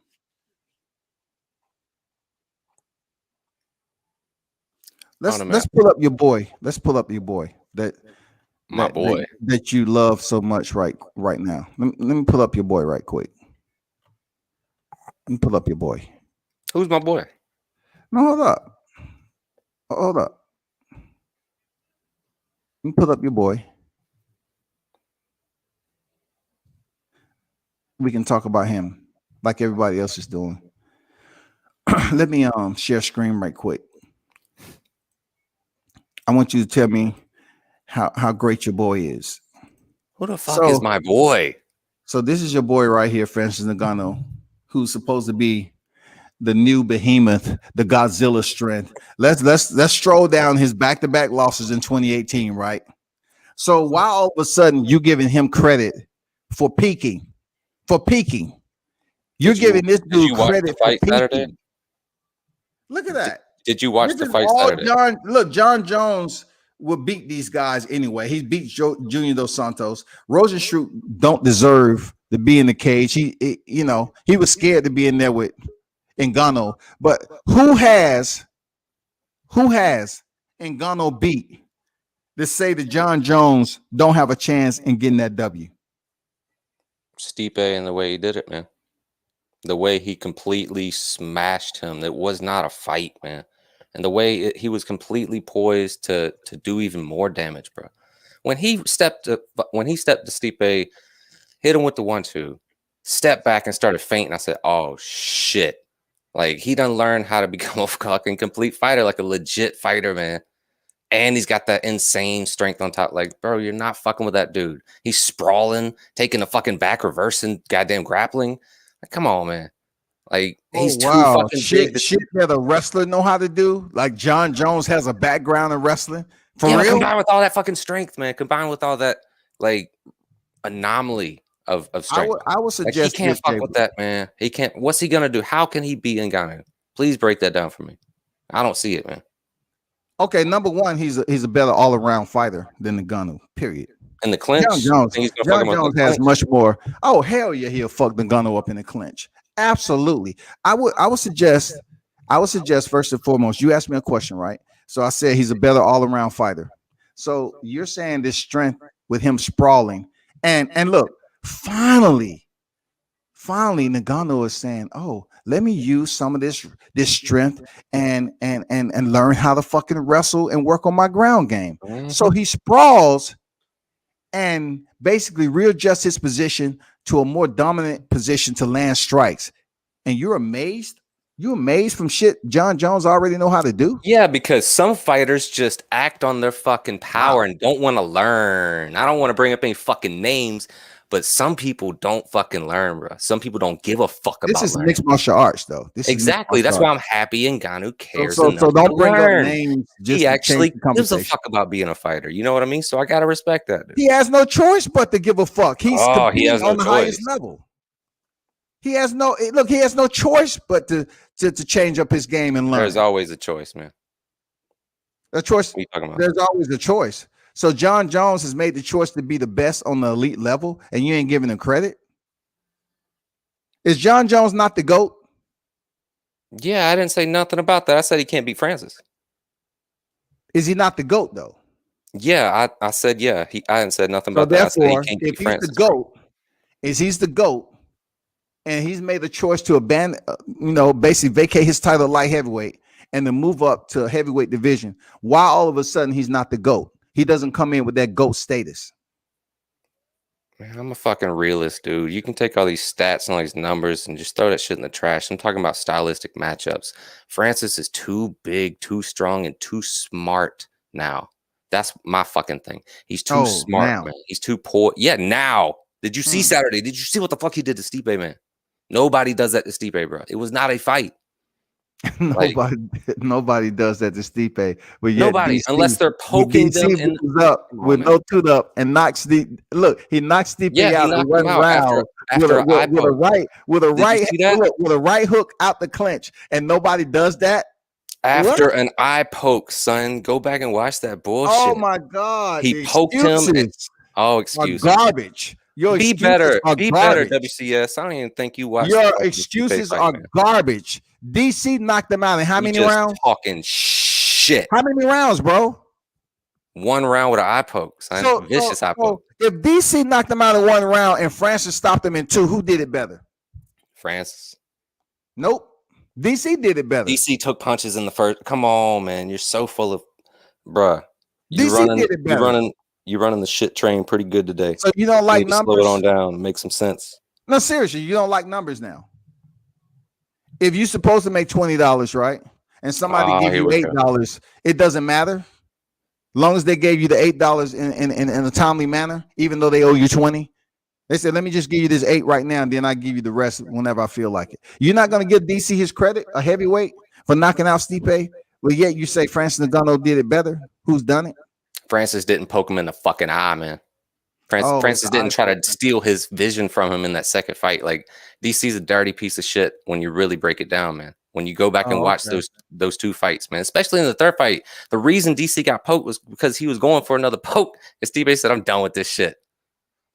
But come on, man. I give DC all the fucking credit in the world. But that Stipe knockout was off of an eye poke, man. And he's discombobulated. So let me ask you this again, Jay Blues. Did you look at the full fight or did you look at the highlights? You know me, man. I'm a highlight watcher in your mind. Okay, that proves my point. In your words, I'm a highlight watcher, right? that proves my point. You know, it don't matter if you watch the full fight. Name. I'm just saying, right here, right now, Who brought right up here, Wilder? right now, you're Who not said making anything any about Skitty? sense at all, bro. Don't bring him Because up. We're having a good DC knocked conversation. out Stipe in one fucking round, and you want to jump on the Ngannou bandwagon when he ain't fought nobody. He fought the best heavyweight in the sport at 38 years old. Stipe Miocic has took long hiatuses between the rematch and his third fight with DC. He took long hiatuses. So therefore, him returning back to the sport, the fight a Ngannou, who's 34 years old, a much younger fighter, started the sport late. You're trying to tell me that Ngannou off one freaking win, who he stopped him in the second round. DC didn't do it better. DC knocked him out in one round, man. No questions asked. And you amazed? You amazed in Ngannou? What the fuck you amazed at? His physique? You amazed at his physique? Oh God, Ngannou, I like those pectorals. Listen to this fucking guy. Oh no, God, man. Come on, bro. Pectoralis muscles in the biceps. I watched him go from being a one-dimensional juggernaut to being a well-rounded world beater, man. Like, how can you not see that he's jumped up in levels and shit? Maybe you can make a case for Stipe's a little bit past it, because those 3 wars with DC and all the layoffs in between, all the eye surgery and all that, man, all the activity, like, he's not the Stipe used to be, right? So maybe you can say that. But just the way he fucking did it, man, just the way that it was clean technique, is almost minimal effort. Like, it was scary, bro. And the way he flatlined him, it was so disturbing how he flopped back on his leg and shit. That's why I say it's better, man. Because he destroyed Stipe, son. Like, DC put his lights out after he poked him in his eye and caught him with some weird grappling exchange into a right hand. So when Francis Ngannou knocked out Alistair Overeem, right? What you see right here, he knocked out Alistair Overeem with that uppercut when Alistair's head popped back. Were you running around here and some nice fresh, sense of invigoration that Francis Ngannou did something nobody else did? Hell no, he freaking knocked out Alistair Overeem, who's been knocked out several times before, just because it looked like he damn near decapitated him. Were you running around here saying, "Oh God, Ngannou, he is coming on, into his own right now"? Okay. Since you're gonna put that horse shit on me, let me go ahead and debunk that nonsense. Alistair Overeem done been around since 2005, 6, 7, fighting Cain. No, we're talking about the knockout. I'm talking about right now. I'm talking about Overeem. Exactly. I'm getting on Overeem's ass right now. He's been fighting Badr Hari since 2007, 2008, man. Winning K1 World Grand Prix. So really, this is his second or third life as a fighter. Watching him get starts by Ngannou, it did not need to happen. It was fucking horrible, man. Who could feel good about that? You said invigorated? A sense of invigoration? Who the fuck could feel invigorated after watching that? Like, he's a goddamn legend, man. He's Overeem, son. He's way past it and shit. Now they're testing him. He's human again. Then he gets knocked out like that. I don't want to see that shit. So it doesn't mean anything. But the way Francis Ngannou knocked him out, it was something special because everybody else was talking about it, right? What the fuck is special, man? You could have flicked him on his chin. He would have went down like that. Check this out. Overeem. Check this out, though. He beat Mauricio, and Ngannou knocks him out. Then he gets knocked out by Curtis Blade too. So you wasn't all hyped up about Ngannou knocking him out right here. You wasn't. Nope. You wasn't hyped up about that. Fuck no, this shit was sad. But Rosenstruck comes in here. He splits his lip open in this fight, right? And he gets all the praise as the next heavy-handed fighter. You know what I'm saying? The same with Walt Harris. Walt Harris was supposed to be this dude, another black fighter that's all powerful and stuff like that, and he gets stopped. I mean, what are we talking about? Don't talk shit about Walt Harris, man. What are we talking about again? Walt Harris supposed to be this guy with the power, and he gets stopped. Nah, don't talk shit on Walt Harris. You already know the backstory and why he fell out. Don't even talk shit about him, bro. No. Don't bring up, because his daughter was shot. That's way before that. They hyped up Walt Harris to be this guy who was big and he had this power and he's gonna come up to, and he was stopped too. You're not gonna give him no love for that? I mean, sure, man. But Derek Lewis. Oh yeah, that fight was trash. What about it? It was very much trash. But what did Francis Ngannou do to make it untrash? Nothing. He was scared. Both 2018. July 2018. He was You fucking scared of Derek Lewis. He was scared of Derek Lewis. He was afraid to try to go in for a takedown because the same shit would have happened. What just happened? What did Derek Lewis just do? Hey man, What did Derek Lewis just do? Derek Lewis is that atom bomb waiting No. to go off. Who did Derek Lewis just fight? Curtis Blades, man. Curtis Blades, the same shit that Jorge Masvidal pulled from Ben Askren, Derek Lewis pulled from Curtis Blades and knocked his ass out with an uppercut. That's the same shit Francis Ngannou was scared of. To get knocked the fuck out. I mean, I didn't see either of them coming forward in that fight, so it's pretty much mutual, man. But all of a sudden, from July 2018 to now, all of a sudden, Francis Ngannou is just incredible fighter because he sprawled and able to take the back and land some shots. Oh, what an amazing skill set. Exactly. Check this out. Before the fight, I would say... Let me go pour a glass of water. I need something. Yeah. I know you do. Well, keep talking. Give me that fucking fire today, so go ahead and get you something to drink. You're getting all parched up with Jay Blues. Go ahead, get yourself something to drink. I have staff training. I have get yourself some refreshment so you can deal with that soft fire. No, not at all. I mean, I just want to quench my thirst because that's what smoke does. Smoke dries your throat up. You know what I'm saying? Because I'm smoking you right now with this you couldn't smoke revelation. Seriously. You could not smoke a rib. Stop. I'm just saying, you're coming over here with this shit. I appreciate and your whole you point was you was amazed that Francis Ngannou sprawling on his takedown defense when he did not do none of that before. Taking the back, When he did not do none of that before, man. He used it as his main tool, bro. Like, come the fuck on, man. The fight before this, he exhibited none of that. None of that. Then all of a sudden, the fight before what? Stipe Miocic, right? I'm talking, Rosenstrike. He came out in 30 seconds, ran at dudes, swung at him like a high school kid, like flailing. So I said, because Rosenstrike didn't have the boxing skills as Stipe Miocic. They're temporary. Man, why you gotta fucking throw shade, bro? Did I come up here and call you World Casual Sports or Wilder Cocksucker or any of this dumb shit? Have I ever disrespected you once, bro? Don't sit here and say I'm temporary. I never go at you, bro. I never go at you. So don't fucking go at me. We talking about Jon Jones, son. Don't get all into your emotions about what I'm not in my emotions, but you keep throwing these little bullshit jabs, and I keep temporary. I'm a casual. What does a temporary be? That's what you're trying to say. Go ahead and say it, man. Okay. It's good as you know that because that's my term, okay, for casual. But look, don't take it so personal because it doesn't matter what you say about all I'm not taking it personal. Shit. You can shove that right up your ass, man. No, relax. Chill. Listen, I'm being honest. Listen up. You're actually comparing Rosenstrike fight to something that Francis Ngannou just rushed you trying forward. To spin this. Look, so what you're trying to say is what you're trying to compare is don't take my words and spin them, man. Instead of listen, bro. When you're trying to compare a fight that lasted 40 seconds, bro. Look, you're talking about a fight that Francis Ngannou knew damn well Rosenstrike didn't have the boxing skills of Stipe Miocic. He didn't have the boxing skills.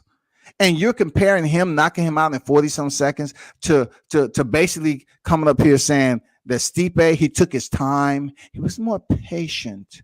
He was just so lovable in this fight. He just showed his composure. Listen to this fucking guy, lovable. He showed his composure. Man, he did show his composure. It was beautiful, man. Demonstrated a new level to his skill set. I just love Francis Ngannou, the Predator. I just love it. Because he has arrived, man. He done did it. He done became a complete fucking fighter. The dude who fought Cain, Junior, Rosenstrike, he does not exist anymore. That motherfucker has been absorbed into the new monster that has become the next level of Ngannou, man. He is gone final form, bro. I mean, I don't know what else you want me to say. He achieved everything that people wanted him to do.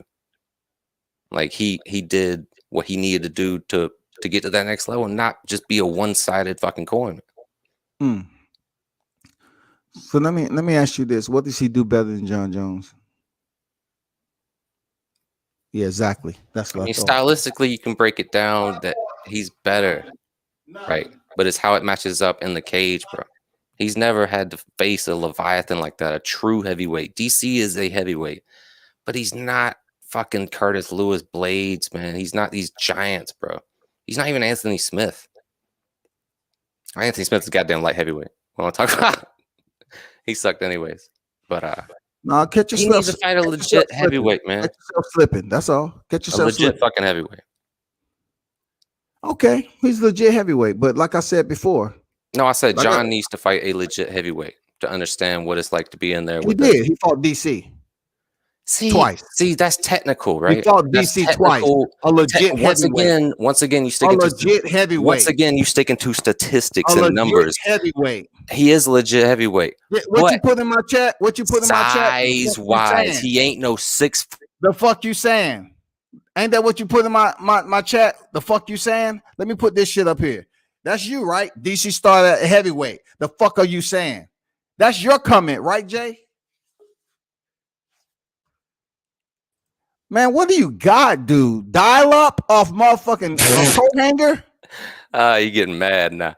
Nah, it's my fucking mic. I'm not. Don't start this mad shit. Man, come on, bro. You know me long enough. I'm just talking. What are you talking about? This is your comment. You say DC started heavyweight. The fuck are you saying? Because he's size-wise, he ain't no fucking monster. That's my whole point. He is a legit heavyweight. He is a motherfucking monster.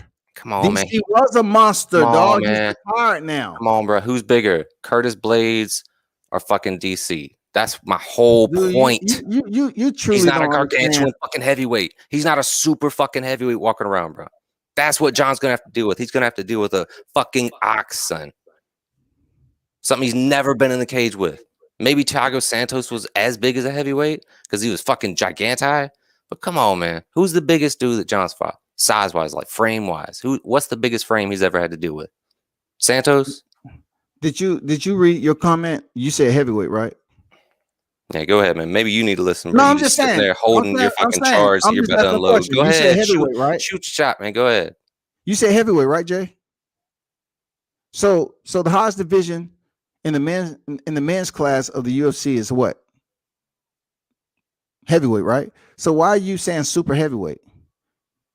The same thing in boxing. You can weigh in what you weigh in. It's always going to be an age gap there.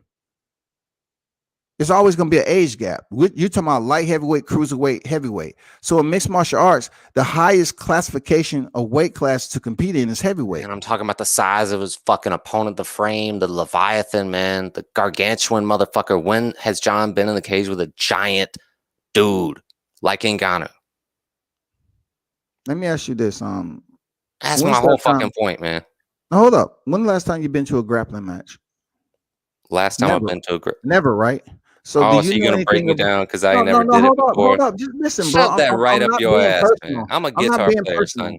I'm not being personal. I'm talking. Yeah, you are. What have you ever done in fighting? Oh, nothing. Move on to the next point. Jay Blues, you have to let me get my shit out, bro. You know what I'm saying? Because this is my platform. You have to help. You have to allow me. Go ahead, bro. So when the last time you've been to a grappling match? Just admit it. You haven't, right? Not never. Okay, check this out, bro. You keep on mentioning size. In BJJ tournaments, they have a class where it's absolute, where you might have a distinct weight disadvantage. You might have someone grappling someone that's basically 100 pounds heavier than them. Real talk. And I put a picture up about this and one of the grapplers that I know who's fighting this guy who's over 100 is about 125 pounds, 30 pounds more than him. So you have these grappling tournaments where they go in there and there's no striking with the hands. It's just straight up grappling. No striking. Look, check this out. Check this out. Okay, no striking. But then again, your narrative is you keep mentioning weight, right? So you take away the striking ability that you're saying that's an advantage in the mixed martial arts cage. You take that away, and now we just have straight up 145 pounds versus a 200-pound man, no striking, nothing. And you see these competitors who weigh much less, beating these guys who are much more a larger weight, and they know how to grapple. Both competitors know how to grapple. You have one that's extremely heavy and one that's not. You don't think that takes mental strength? That takes a strategy to methodically most definitely, man. Most definitely. And they're as a That's little the thing guy, with mixed martial arts too. as a smaller guy, their technique will be more finite. So I understand why they would have the advantage or get the win. But I'm saying, man, everything is exponentially multiplied, bro. When you get bigger and bigger, the more size you go, the less you're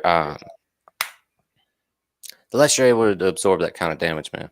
So why and all Ngannou's got to do is touch you. It's not even like he's got to really punch you. The way he knocked out Stipe was one of the weakest looking punches that you would not expect to flatline somebody. Stipe's been knocked out in the first round by Daniel Cormier, who's not even the same physique. Let's not talk about that again, man. I'm just trying to let you know that, Jay. He poked him in his eye, man. Go back and look at it. No, not at all. He's sitting there going, "Oh, what the fuck?" All dizzy, and then DC transitions out of the fucking grapple, drops the right hand. He got off of a poke, man. He's sitting there trying to clear his cobwebs from the poke. That's why he got hit. And DC knocked him out. It's bullshit. Not at all, man. He was good to go. Out the clinch, it was his mistake by not having his left hand up, and DC hit him with a right hook and stopped him.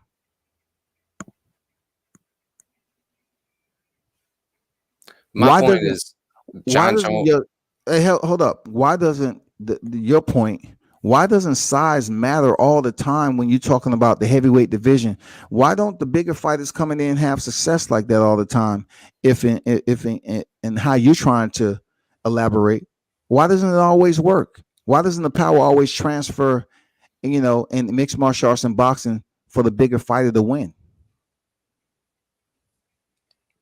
Bro, it's not that Ngannou is bigger. He's not going to win because he's bigger.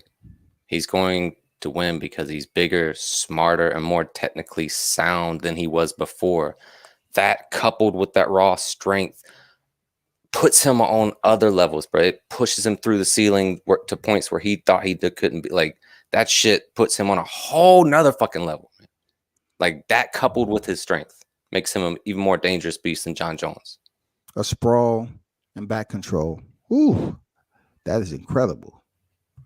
If he can keep the fight where he wants it, yeah, that is fucking incredible, man. You really think he'll fuck with Jon Jones on the ground? I think he will fuck with Jon Jones on the ground.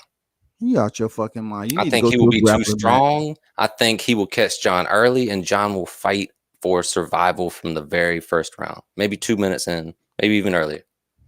It's not going to be his fight, man. You obviously don't know how tough it is to be in somebody's guard.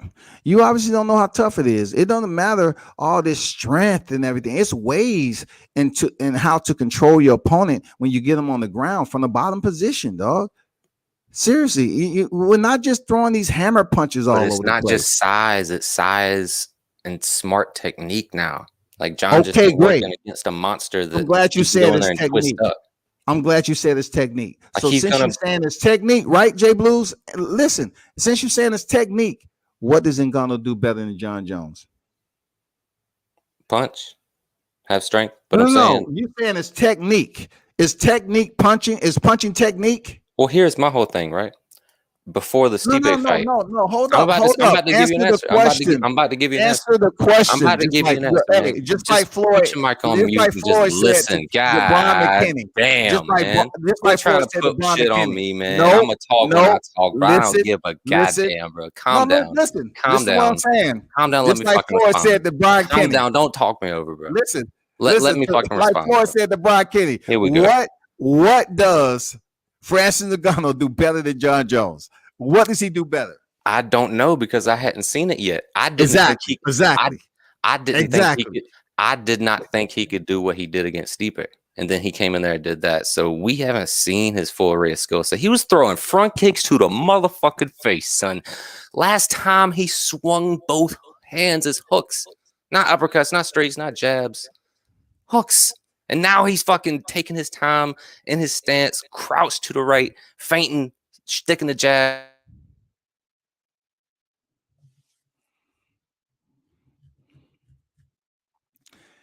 Jay Blues dropped out again because he on a motherfucking 1 megabyte dial-up connection. You back? Yeah, man. Fucking, we don't know what his full array of skill set is. Like, he hasn't shown everything he's been working on, obviously, because I didn't think he was going to do that to Stipe. Did you? Like I said before, I thought it was going to be a replay of the first fight. Like I said before, Jay. like I said before, you and I, we assess the fight game differently. There's no disrespect to you. We assess it differently because I assess it off my visual and what I actually know from physically experiencing some of these arts to you just on the outside looking in through a dusty window. You a fucking asshole, man. Just because I just because I, yeah, it's funny, right? Just wild a cocksucker, everybody. Wild a cocksucker. Just because I didn't grow up doing it or I don't do it, therefore I can't speak on it, right? So no, I ain't saying you couldn't speak on it. No. You can speak on it. I'm just saying it's going to be areas of deficiency. Next time you got something to say about music, shut the fuck up because you don't play music, so you can't say anything about it. That's right. If you play music and I don't play music, of course. But that's neither here nor there. We're talking about combat sports. We're talking about right now, if you're deficient in actually being hands-on and actually having an understanding of certain areas and speaking of mixed martial arts, especially when it comes to the ground game, just take your licks as they come, man, because that's what you don't know. It's funny that it gets to the point where you have to discredit the person that you're talking to just to win your argument. I'm discrediting you. I'm just speaking. Oh, shit. I'm not discrediting you. I'm just giving you the facts that you're deficient in certain areas. Describe me on some dumb shit or what, man? Oh, do you grapple J Blue? Oh, you don't. Not never. Did you ever fight J Blue? I never asked you. You didn't. Grapple. Not never. So you looking at it from a fucked up ass weak perspective. I never asked you, did you grapple? I haven't. Have you been to a grappling tournament? Why does it got to get to a point of personal? I said, have you been to a grappling tournament though? No, right? So I'm just asking you, have you actually sat and been educated on what you're looking at when it comes to all? I have been educated on what I'm looking at. Arts. I've been watching MMA for 14 years. But have you been to a school? Have you been around mixed martial artists for them to educate you? Nah, man. Okay, then you're gonna have a level of deficiency when it comes down to the speaking about big size and all that. How it's pretty much debunked in a lot of areas when it comes to the heavyweight division. Bro, size by itself, strength by itself will be undone by technique, but size coupled with smart technique is almost impossible. It's almost unstoppable, bro. Like once you teach someone who is naturally gifted to be focused and highly skilled. It's like the saying Joe Rogan said, the naturally gifted people will always get beat by the highly skilled people. Once someone who is naturally gifted becomes highly skilled, that person's almost fucking unstoppable. They're an anomaly. That's what you got with Ngannou now. He done came up in levels, and now, bro, like I said before, man, how does Jon Jones beat Ngannou? Jay Blue, just take a pause right quick. When you mention naturally gifted, right? Who's more naturally gifted, Jon Jones or Francis Ngannou? Francis. So just off of sprawl and back control, he's naturally gifted from a guy who's proven in his fights to have ground game. Yeah, man. To have multiple. Because just listen, bro. Multiple faceted on the feet with his striking technique, with his punches or spinning techniques or his kicking game. You know what I'm saying? He's proven it's mixed martial arts. Was Jon born doing all those things? Did he come out the womb learning how to feint, learning how to fucking fake the takedown and throw the fucking spinning elbow? Or did he work at all that? Did he work at all that? Did Francis Ngannou work on sprawling? Come on, Francis, bro. Did he work on sprawling? Listen to your dumbass talking about sprawling. His fucking takedown defense. You were talking about sprawling earlier, like you was fascinated. Listen to this fucking politician bringing up some horse shit. Love how he sprawled on Stipe. Wow. I thought we were talking about naturally gifted. Fool, what are you saying? Naturally, his natural gift. Ngannou. Listen, Jay Blues. Just because you talk while I'm talking, don't mean you saying something important, bro. Well, if I didn't talk, bro, I can't let you spin this bullshit narrative.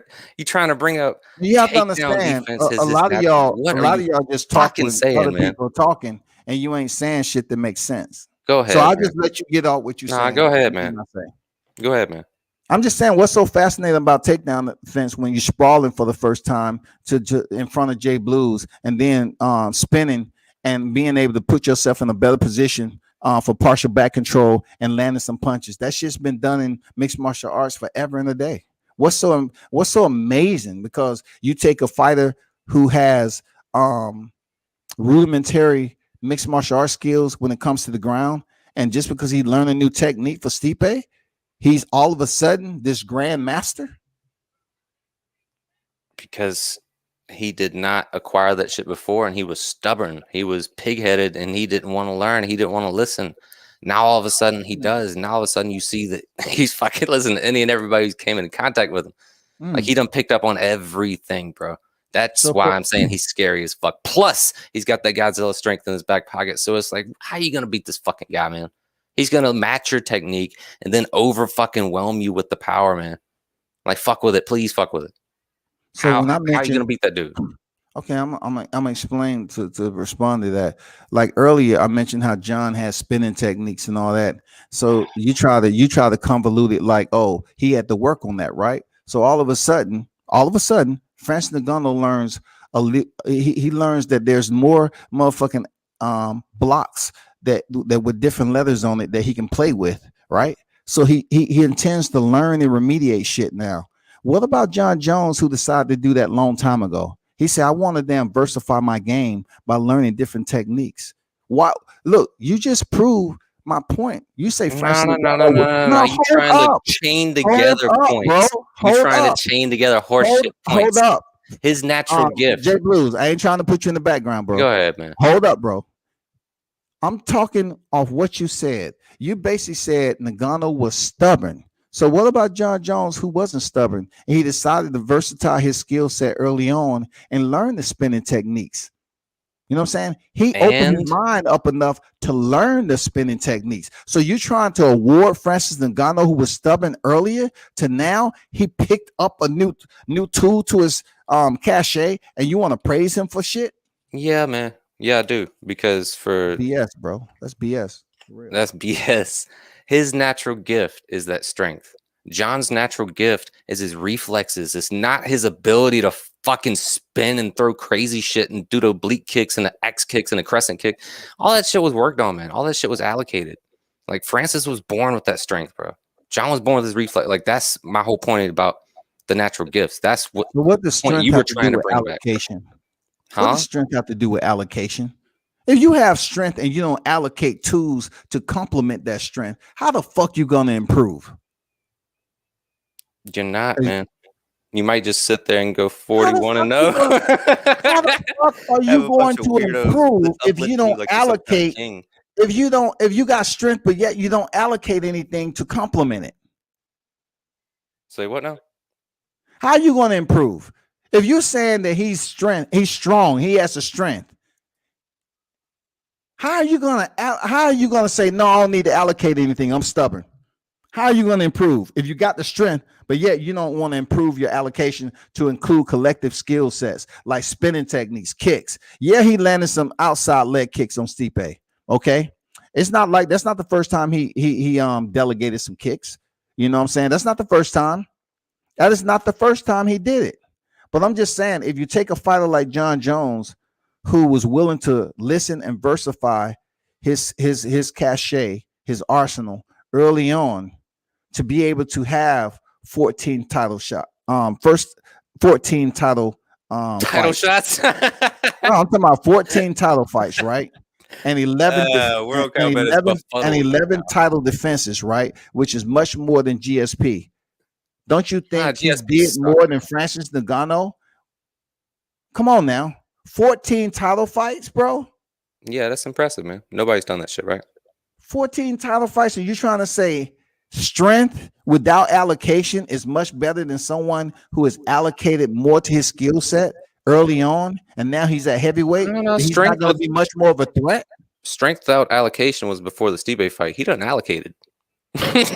he done banked up. Man. Stop with that bullshit, bro. Come on, man. You the only one that's on some bullshit. You really think Jon's gonna like having a 500 gigabyte hard drive and you only put two pictures on it. You put two pictures on it. Yeah, that makes a lot of sense. Oh God, man, he has ample amount of knowledge on his hard drive. He has 2 motherfucking files on 500 gigabyte of motherfucking memory. So profound. He's really doing some shit. He's really doing some shit. He's learning. That's not the way it works, bro. Jon Jones is much more versatile and dangerous than Francis Ngannou. Yeah, Francis Ngannou may have that strength. You might favor him for strength because he's much more fitted for the heavyweight division. That's exactly what I said. I favor him because he's strong. But check this out. Across the board, there's Jay Blues. When it gets to the heavyweight division, it's always a weight disparity. Always.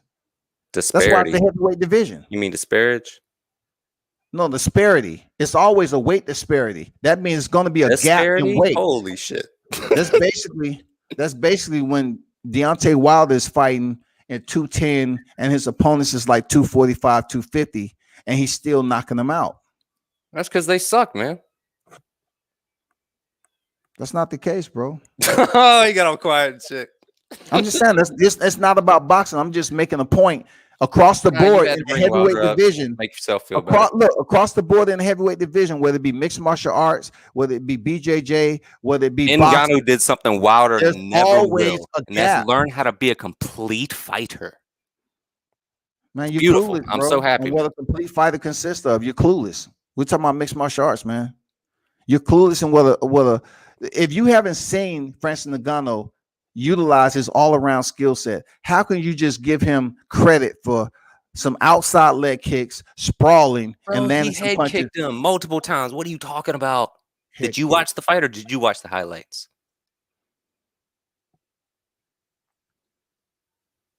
It don't even make any sense. It doesn't even make any sense because you're trying to discredit Jon Jones' overall ability. He's been never tried to discredit him once. I just said he can't beat Francis, man. 14 title fights though, 11 defenses. Yeah, that's intense, right? And you trying to tell me you're gonna say DC was a heavyweight, but yet when he fought Jon Jones, it wasn't the same. He's not a Leviathan. That was my point. He's not a Leviathan. He's technically a heavyweight, but he's more like a Roy Nelson type heavyweight. Like he's 5'11", man. He ain't no fucking giant monster and shit.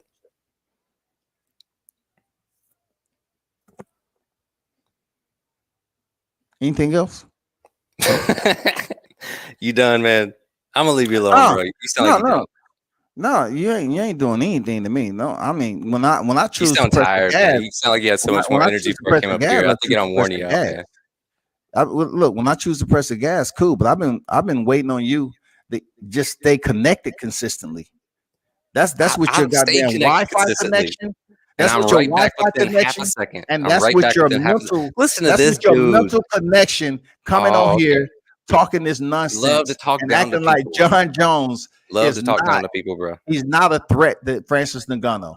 Come on, he's a threat. He's a threat, but I don't think he can beat him, man. He's a better fighter, bro. He is a better fighter, but matched up, it don't matter if you're the better fighter or not. It might be a fucking bad matchup for you, man.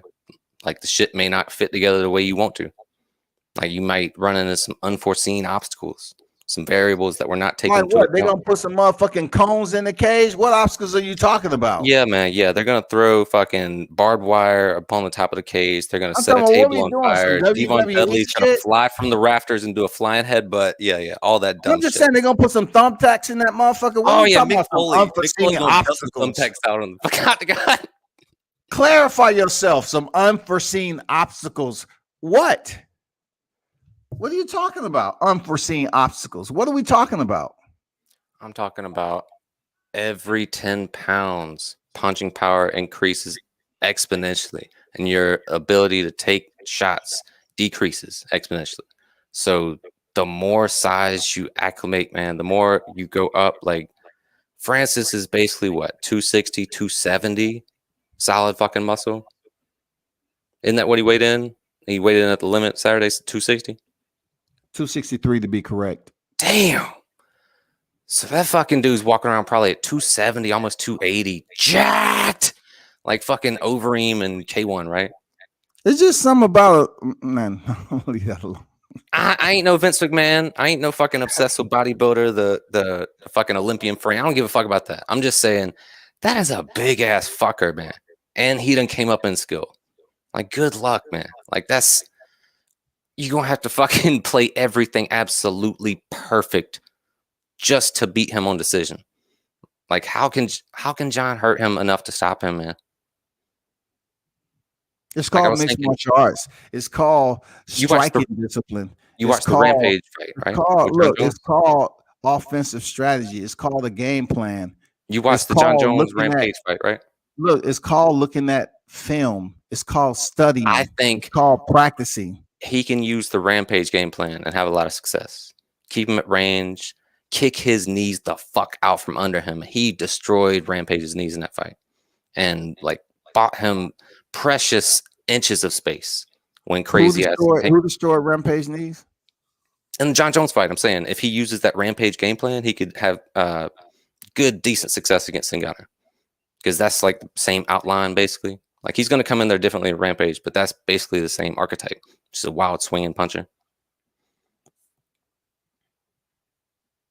You don't agree? Or did you even watch the Rampage fight?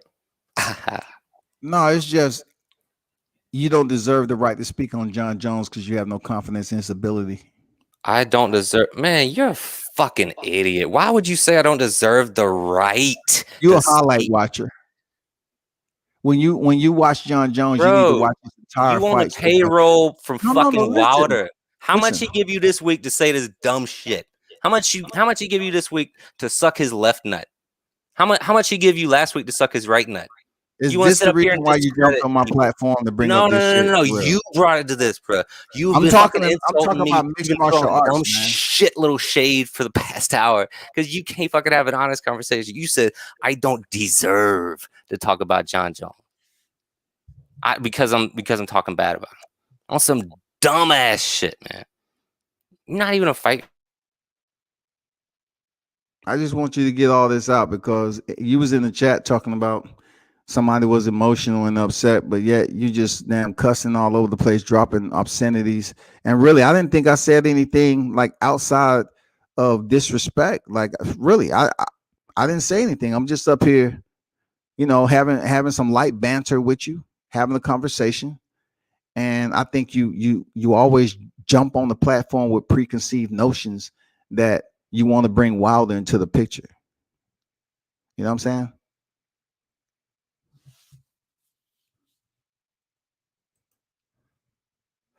Why did you run, bro? You gotta return. Why did you run? What is up with these dudes? They jump on WCS platform just to talk about Wilder. For real. I mean, why did you run? Just because I said you don't deserve the right to talk about Jon Jones because you need to damn enhance your freaking knowledge on mixed martial arts. I wasn't even being absolutely totally serious. Why did you run, Jay? Francis cannot match Jon Jones' technique. If he tries, he will lose. It's possible to negate that technique with strength and size, but that remains to be seen. For the real ones who understand what I was trying to get at, bro. Like, I'm not going to go tit for tat all in with people who I understand their rhythm. I understand their process. Most of the time, they have premeditated intentions, ulterior motives anyway. I kept it strictly on mixed martial arts. It's just amazing how somebody can start and spin up something about me being on Wilder's payroll. I bet if Wilder's listening to this, and even Tay Jones will tell you that's just absurd. It's ridiculous, man. It's preposterous to even think that just because Trash Star wants to lie and say that Wilder paid me $5,000. $5,000? Come on, me? To talk about him, $5,000? I don't even talk about Wilder every day. I keep this shit strictly on topic.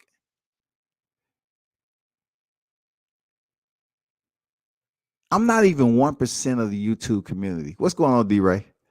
And I'm speaking on mixed martial arts, and Jay Blues runs off again. You're not getting on the platform again, Jay Blues. That's like the third or fourth time you have ran away. I know you're listening. You ran away. You was the same one that said that I was getting all upset, which is untrue. I don't know it's a thing with these young cats, but they'll try to say some bullshit to get you to, increase the rise and inflection of your voice. And then once you start to, kind of just stricken your tone, just talk a little bit louder, then they lose their mind. You know what I'm saying? They lose their motherfucking mind and run. I watched some shit on another channel. The motherfuckers just going back and forth for 15, 20, 30 minutes saying the same shit over and over again. I'm not going to do that. Like, this was light. I don't think Francis Ngannou is well-rounded enough outside of his strength and power to defeat Jon Jones. Now, if you say that Francis Ngannou was stubborn early on, well, I have to salute Jon Jones for being willing to listen early on. So him being in 14 title fights, I'm saying to myself, which one worked out better? Did Jon Jones work out better or Francis Ngannou? Seriously, which one worked out better? Because Jon Jones is at the top of the pound for pound list. They just put Francis Ngannou in the top 5 after he defeated the best heavyweight in the sport. Jon Jones has already been up there campaigning at the top of the pound for pound list. Francis Ngannou is just up there right now because he beat Stipe Miocic.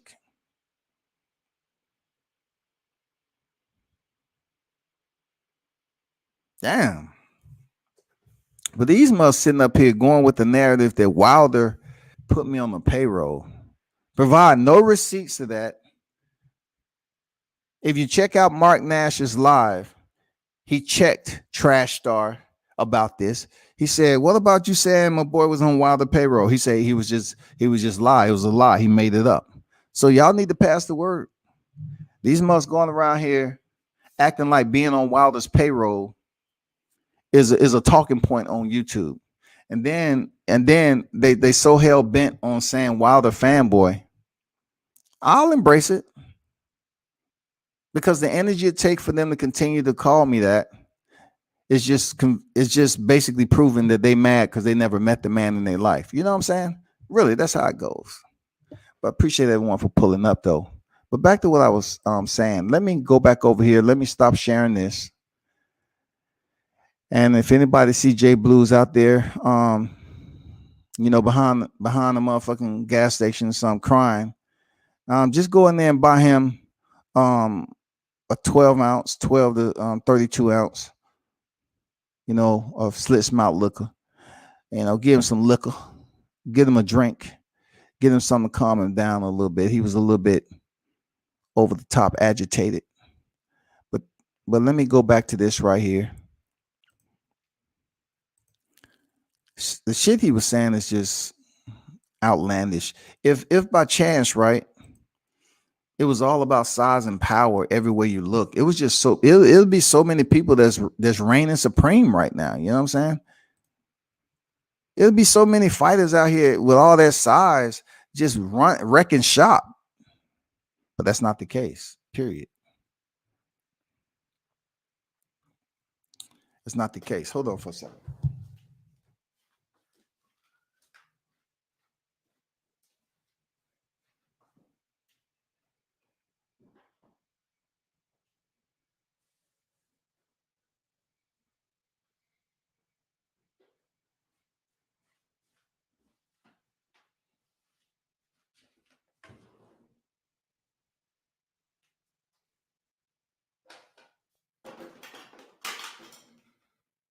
Hold on, people.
All right, cool.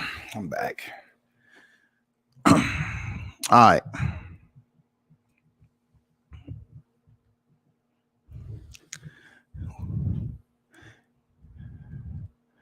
gonna tell you, Jay Blues, you soft, bro. You super soft, bro. Y'all want to sit up here and hype up niggas that say the same shit over and over again outside of boxing. I'm not just because I be quiet and chill. It doesn't mean I'm getting tired of anything. I'm just saying, okay, this shit ain't going nowhere. Period. But anyway, back to what I was saying. I pretty much brought up the top 10 list again, and this is gonna be the last part of this live. And unfortunately, I probably have to cut out the shit with Jay Blues because he already had preconceived notions. Shout out to the Bronze Bomber, man.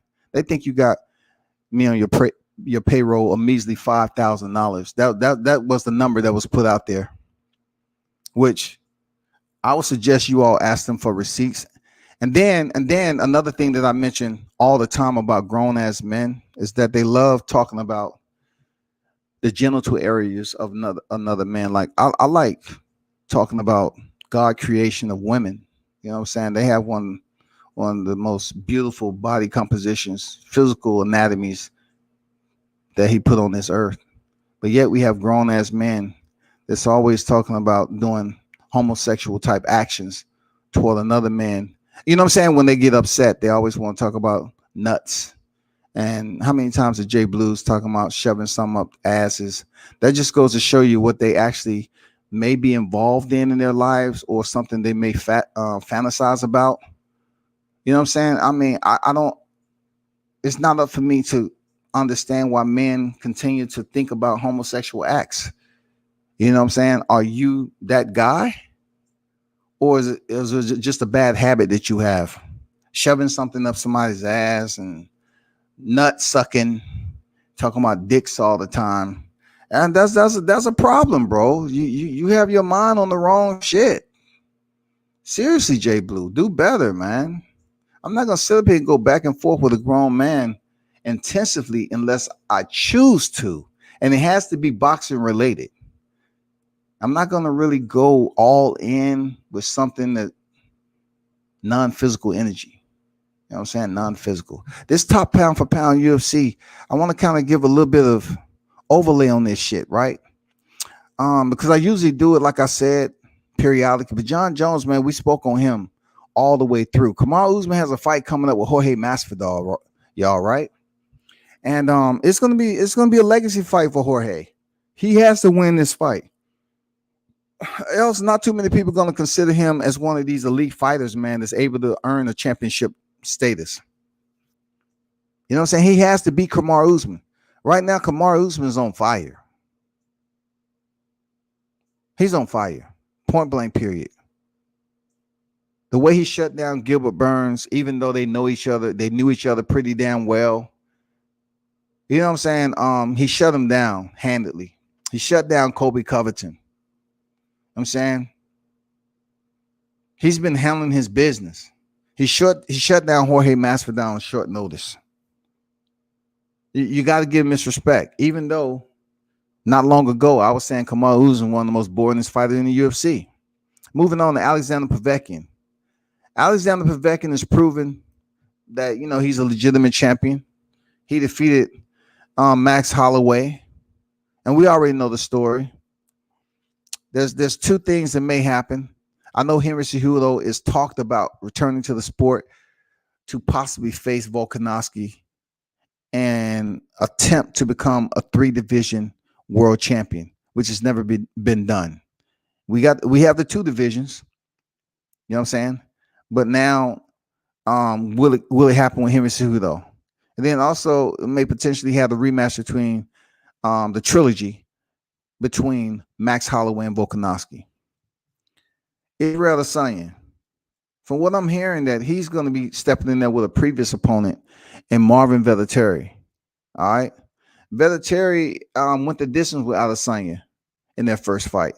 Adesanya's coming off a loss in the light heavyweight division against Juan Blachowicz, and he lost. I mean, he looked bad. I ain't gonna lie, he looked bad, bro. He wasn't ready. He weighed less, seriously, less than Blachowicz, and it showed when he was on the ground. It showed, and it showed the deficiency in Adesanya's ground game to the work off his back and improve his position. 5, Francis Ngannou. Francis Ngannou has been, the topic of discussion along with Jon Jones today, because a lot of people are picking Francis Ngannou to pretty much wash Jon Jones based off his performances. But yet, I always do comparison of fighters who have been closed out in the worst way. I can be petty and go with Dillian Whyte. Dillian Whyte was knocked out brutally against Alexander Povetkin, came back and won. You know what I'm saying? I can use the freaking Lennox Lewis, Oliver McCall situation. I can use the Roy Jones situation.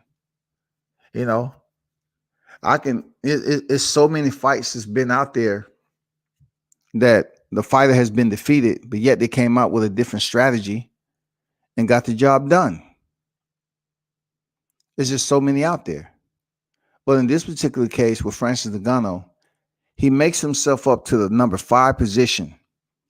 And if you're wondering why he's probably so high, Khabib Nurmagomedov, who's saying he's retired, is now out of the sport. So from my understanding, we're waiting on Michael Chandler. Michael Chandler is going to be the one fighting for the title next. Michael Chandler, who just knocked out Dan Hooker, he's going to be fighting for the title next. Hold on for a second.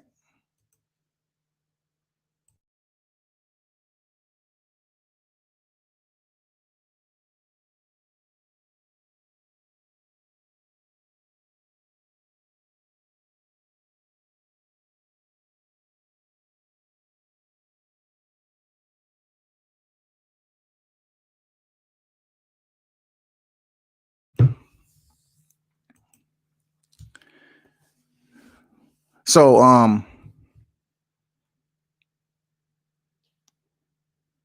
Francis Ngannou, okay, he's at number 5 because he just defeated Stipe Miocic.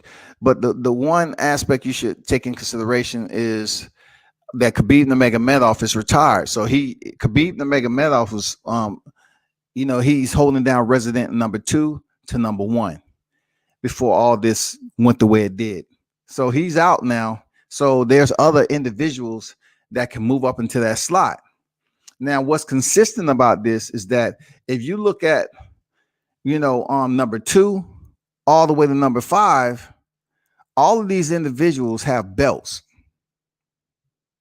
That is consistency from slot number 2 to number 5. All of them have belts. Jon Jones doesn't have a single belt. He vacated his belt, and you're saying, damn. So once again, boxing pound for pound now has individuals on there with no belts. Alexander Usyk, Vasyl Lomachenko, they have no belts. So now you have individuals that's been on the top 15 pound for pound list in the UFC that don't have belts. But when it comes to the higher echelon, in the top 5, top 10, usually you have belt holders up there. So number 6, Dustin Poirier. Dustin Poirier was able to receive his opportunity. I mean, it's been such a whirlwind for Dustin Poirier, but it's been light though. Dustin Poirier, man, gets his shot at Khabib Nurmagomedov. Khabib subs him out in 3 rounds, but yet, Dustin gets his opportunity to once again step in there with Conor McGregor, who has had an unbelievable rise in his career. He was able to do some legendary shit, some history-making shit, becoming the first fighter to be a champion at the same time simultaneously in the featherweight and lightweight division. So therefore, Dustin Poirier rematches Conor McGregor and stops him. So you're saying to yourself, okay, that should put him in a title shot. Dustin Poirier thought he was going to get the title shot. Now that Khabib is out of the sport too. But no, not the case. They will not get a title shot, bro. Dustin Poirier, from my understanding, he's going to face Conor McGregor in a trilogy. I don't know what's going on. I don't know what's up with that. I truly don't know why Dustin Poirier is not being able to face Michael Chandler for the vacant lightweight title. It's just puzzling to me how he was able to finish Conor McGregor in dominating fashion, but he doesn't get the title shot. I don't understand how that's not the case. Like, how wouldn't he get the title shot now? Instead, Michael Chandler is facing Charles Oliveira. It's puzzling to me. I don't know. I mean, it seems like Dustin's in the good graces of people. He's a good guy, but yet he defeats Conor McGregor, and it should be Dustin Poirier, Michael Chandler, in my opinion. Anyway, moving on. Stipe Miocic, who just lost to Francis Ngannou, is still at number 7. He's still at number 7. He was pushed down a slot. He's still at number 7. You know what I'm saying? He falls below Dustin Poirier. But they're keeping him up there on the list at number 7 because he is one of the best heavyweight champions ever. Jan Blachowicz defeated Israel Adesanya. They keep him in the top 10. He's a champion. He defended his title against the lighter title holder in Israel Adesanya. I truly don't know, once again, the consistency of this list, because Dustin Poirier don't have a title. The only title he was holding was the interim lightweight title before he stepped in against Khabib Nurmagomedov. So why Jan Blachowicz is below Dustin Poirier? It must be a popularity thing.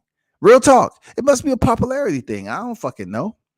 How can a champ, light heavyweight champ, be below a non-champ? Like, these are all belt holders. Jan Blachowicz, they don't want to put him in front of Stipe because of all the losses he got, probably. But you can put him in front of Dustin Poirier because he didn't just lose a title. Anyway, Max Holloway still in the top 10, man. You know, once again, they must be giving him credit for his status as a champion when he was champion, his resume. But he used to be number 8. You know what I'm saying? He used to be number 8. Now he's number 9. It's weird because Dustin Poirier was after Max Holloway for a long time. What did Dustin Poirier do just then? He defeated Conor McGregor, he was already back here. He was on the backside of the top 15. So Max Holloway, he doesn't get a slot. He doesn't move up. But Dustin Poirier does, just from defeating Conor McGregor, who was already on the backside of the top 15. It makes no sense. Davison Figueiredo, he's the flyweight champion right now.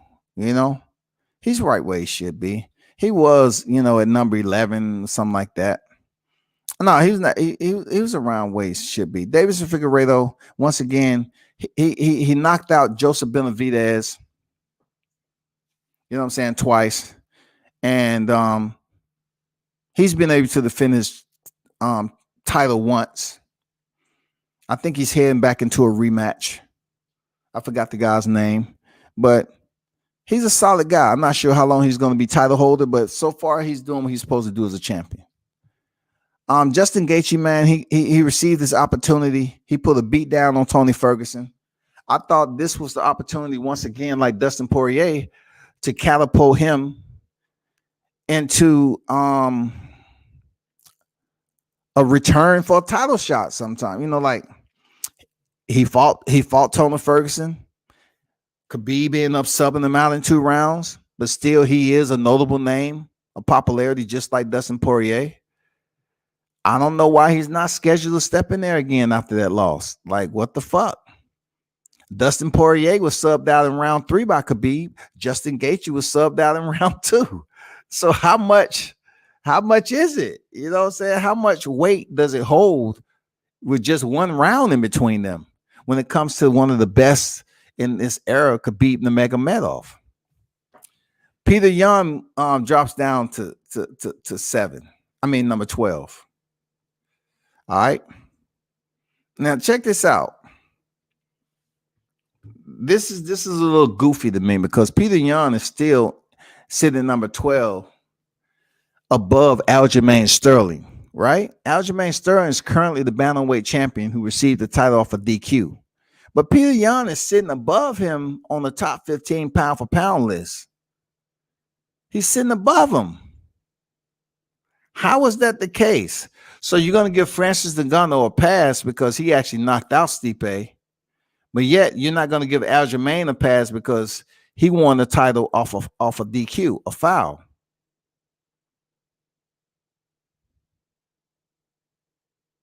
I don't get it. Like, how is Dustin Poirier up there with no belt, haven't become world champion with no belt, but yet Peter Yan has no belt, and he was the one that committed the foul. Anyway, Robert Whittaker is still on the back end of the top 15, former middleweight champion, making his way back up the chain. You know, keep an eye on Robert Whittaker. He flies, beneath the radar. Very solid striker. Aljamain Sterling, man, of anyone on this list, he has one of the, the most controversy that's going on right now, the most attention, because he was very theatrical after the fight, acting like, oh, he couldn't continue and stuff like that. But then he started, being cocky with it, taking pictures with the belt, say, I'm the champion, I'm this, I'm that. It's your fault. I guess his people and his team had to start bigging him up and put some confidence that he actually is a world champion, that he deserved to be a world champion. And, part of me saying this, Aljamain will go down in history as being a world champion. He will have it on his resume. He has to now go back and defend that title because Peter Yan was coming on heavy and he was being very successful with his striking to break down Aljamain Sterling. For people, you want to say it, you want to put it like this. You say, it's good. You're damn if you do, you're damn if you don't, right? So in this particular case, it's damn if you do. Damn, Aljamain Sterling took the motherfucking foul and picked up the title. Now he has to understand the criticism that's going to come with it. Just like when Timothy Bradley received that win against Pacquiao, people was damn throwing so much shade towards him. Anyway, you get what I'm saying. And last but not least, Conor McGregor on the backside of the top 15. He just lost to Dustin Poirier. Dustin Poirier is number 6. And Conor McGregor is number 15. How? Why? Why is Conor McGregor even on the list? How can Francis Ngannou come all the way out the backfield and damn near home plate off one win off Stipe Miocic? I just want to see the criteria that's based off this pound for pound list, because at one point in time, Francis Ngannou was 15, y'all. He was number 15 all the way up to number 5. If that's the case, every challenger who beats the champion should move in their slot, right? That's not the case. Unless you're popular. Unless you're motherfucking popular, dog. Because Teofimo Lopez defeat Vasil Lomachenko, but he moved up to number 6. He didn't even move up to number 2. Francis Ngannou was at 15. He moved all the way up to number 5. Oh man, that shit is crazy, bro. That shit is this. I don't know the damn criteria set. I don't know any of that shit, man. I don't know. Jay Blues, don't come in the chat again whining about shit you ran away from, bro. I don't want to hear it, man. It's nothing personal, bro. You know what I'm saying? But y'all come over here, y'all guys who I consider grown ass men. Y'all keep on, y'all infatuated with one man when it comes to World Combat Sports. When I talk this boxing and mixed martial arts, and I do a whole lot of other collective areas to my media game. You know what I'm saying? I stay in my lane. But y'all motherfuckers want to come over here and show attention and always bring up Wilder and sucking his left nut and shit like that. I just think that's sissy homosexual type shit. You know what I'm saying? You never hear me say that shit. You never hear me say that. Seriously. When I talk about any type of anatomy, it's pretty much complement that of a woman. That's real talk. That's one of God's greatest creations, a woman.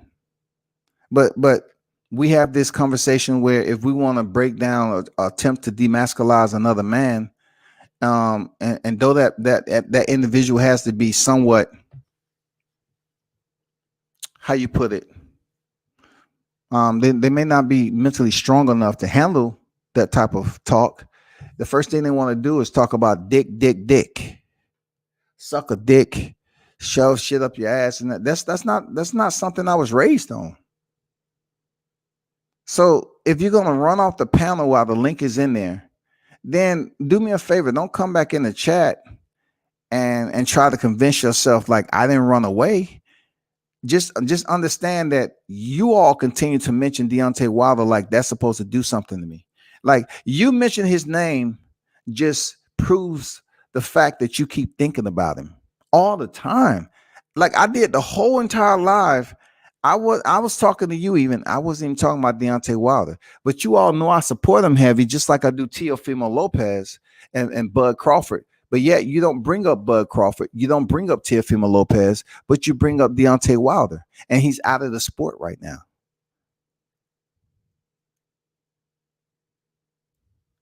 I hear grown ass men when somebody say a Deontay Wilder fanboy, and grown ass men will laugh. These are men with families, children, and shit like that. But yet they're on here acting like they're the first one sitting at the desk, and the teacher say, "Good evening, students. Welcome to your first day of school." They act like that's the first shit they heard. Deontay Wilder fanboys. Yeah, they laugh. It's just unbelievable how childish that shit is. And that proves how powerful Deontay Wilder is. Anyway, moving on. I'm not even gonna read what you got to say, man. You know what I'm saying? You take it too serious because you have other voices on here, Jay Blues, that cuss, scream, and yell all the time, and I don't do that shit. And y'all will entertain it and say, "Oh man, I enjoy grown ass men getting a motherfucking going in intensively with another man." I can listen to that shit all the time. Not me. I might dip in periodically and dip out. I may give it a little time here and there, but it's not something I'm going to do all the time. I just think you need to build up a thicker skin, toughen up, and learn how to converse with another grown ass man. Then we'll be good. Yeah, I'm not a fight fan, but I go to the fights and everything. Yeah, you're right. I enjoy people always telling me what I'm not. You know what I'm saying? I enjoy people always telling me what I'm not. But you telling me what I'm not means absolutely I am something that you're trying to convince me I'm not. Anyway, Sterling is a paper champ, WCS. Peter Yan will smash him in the rematch. Tell me if I'm lying. I can't disagree with you, Alex. I seriously, I can't disagree. You know why? This is what I'm talking about. I keep this shit as non-biased as possible. I truly believe that Peter Yan is the better fighter after watching Aljamain Sterling break down. I truly believe that Peter Yan is so like he's infuriated right now. This motherfucker's infuriated. Peter Yan throwing that knee to a grounded opponent and watching Aljamain Sterling talk his shit. Oh my God.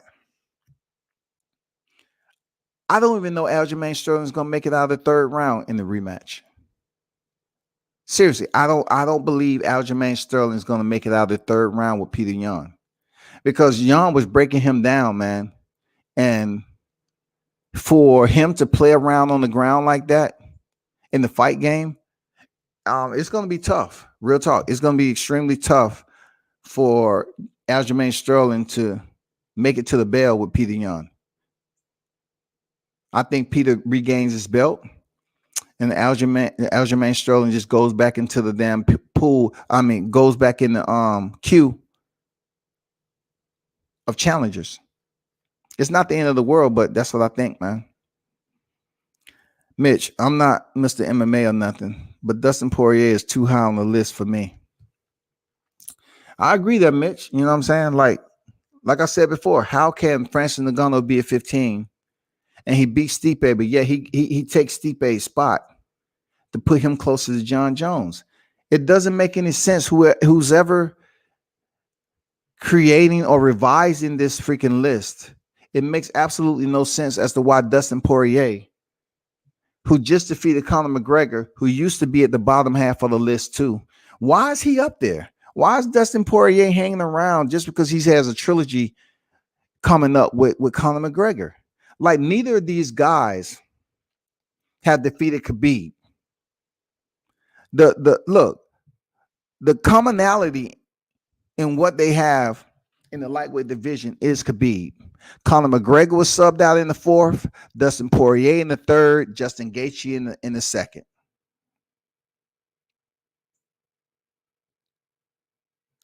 Dustin Poirier, he did have what people consider a good win against Conor McGregor. But Conor McGregor didn't look like himself, but he did have a good win. But don't act like Conor McGregor was on the pound for pound list higher than Dustin Poirier. No, he was behind him. So how is Dustin, the good guy who donate his gloves to charity, and he has this charity and shit? You know, you convincing me it's a popularity contest, really? Because what has Dustin Poirier done to be that high on the list? I don't fucking know. Seriously, I don't know. I don't fucking know why he's that high on the list, Mitch. I don't know. I don't fucking know, man. What has he done to be that high on the list? It beats me.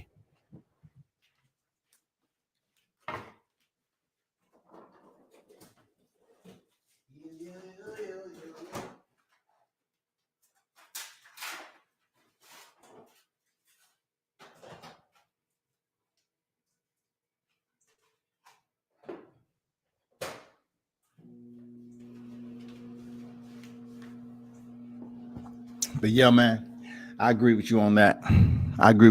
But people, it's been a pleasure, man, for all of you that tuned in and pulled up in the live chat. It's been cool. Like I said before, continue to support the channel. It is some boxing cards that's coming on the horizon. I may be on later on because I want to really talk about this Terrence Crawford and potentially Keith Thurman. They have a big announcement coming up. If it haven't already came out while I'm online, but it's an announcement coming up about Terrence Crawford. Either way, whoever he's going to face, whether it's Pacquiao, Keith Thurman, I don't think it's Sean Porter, but either way, it's going to be good just to see him get back in the ring. As long as it's not a Danny Garcia, as long as it's not a motherfucking Jeff Horn, even though he's fighting at a high division. Even if it's not a motherfucking Julius Ndongo and shit. I mean, long as it's somebody in the welterweight division with a big name, I'm cool with it. I'm not gonna sweat it. But he needs to fight somebody with a solid name to I hope in the near future fight for the undisputed in the welterweight division. So just stay close to that news right there. Stay close for that news. And hopefully you learned something today, mixed martial arts wise. I'm definitely will be covering the PFL. You saw that I interviewed Lance Palmer. Lance Palmer is a featherweight mixed martial artist who's contending in the PFL, Professional Fighters League. And I did an interview with him several times already. And he's won the tournament, which the prize is $1 million. He's won the tournament and also the $1 million prize twice.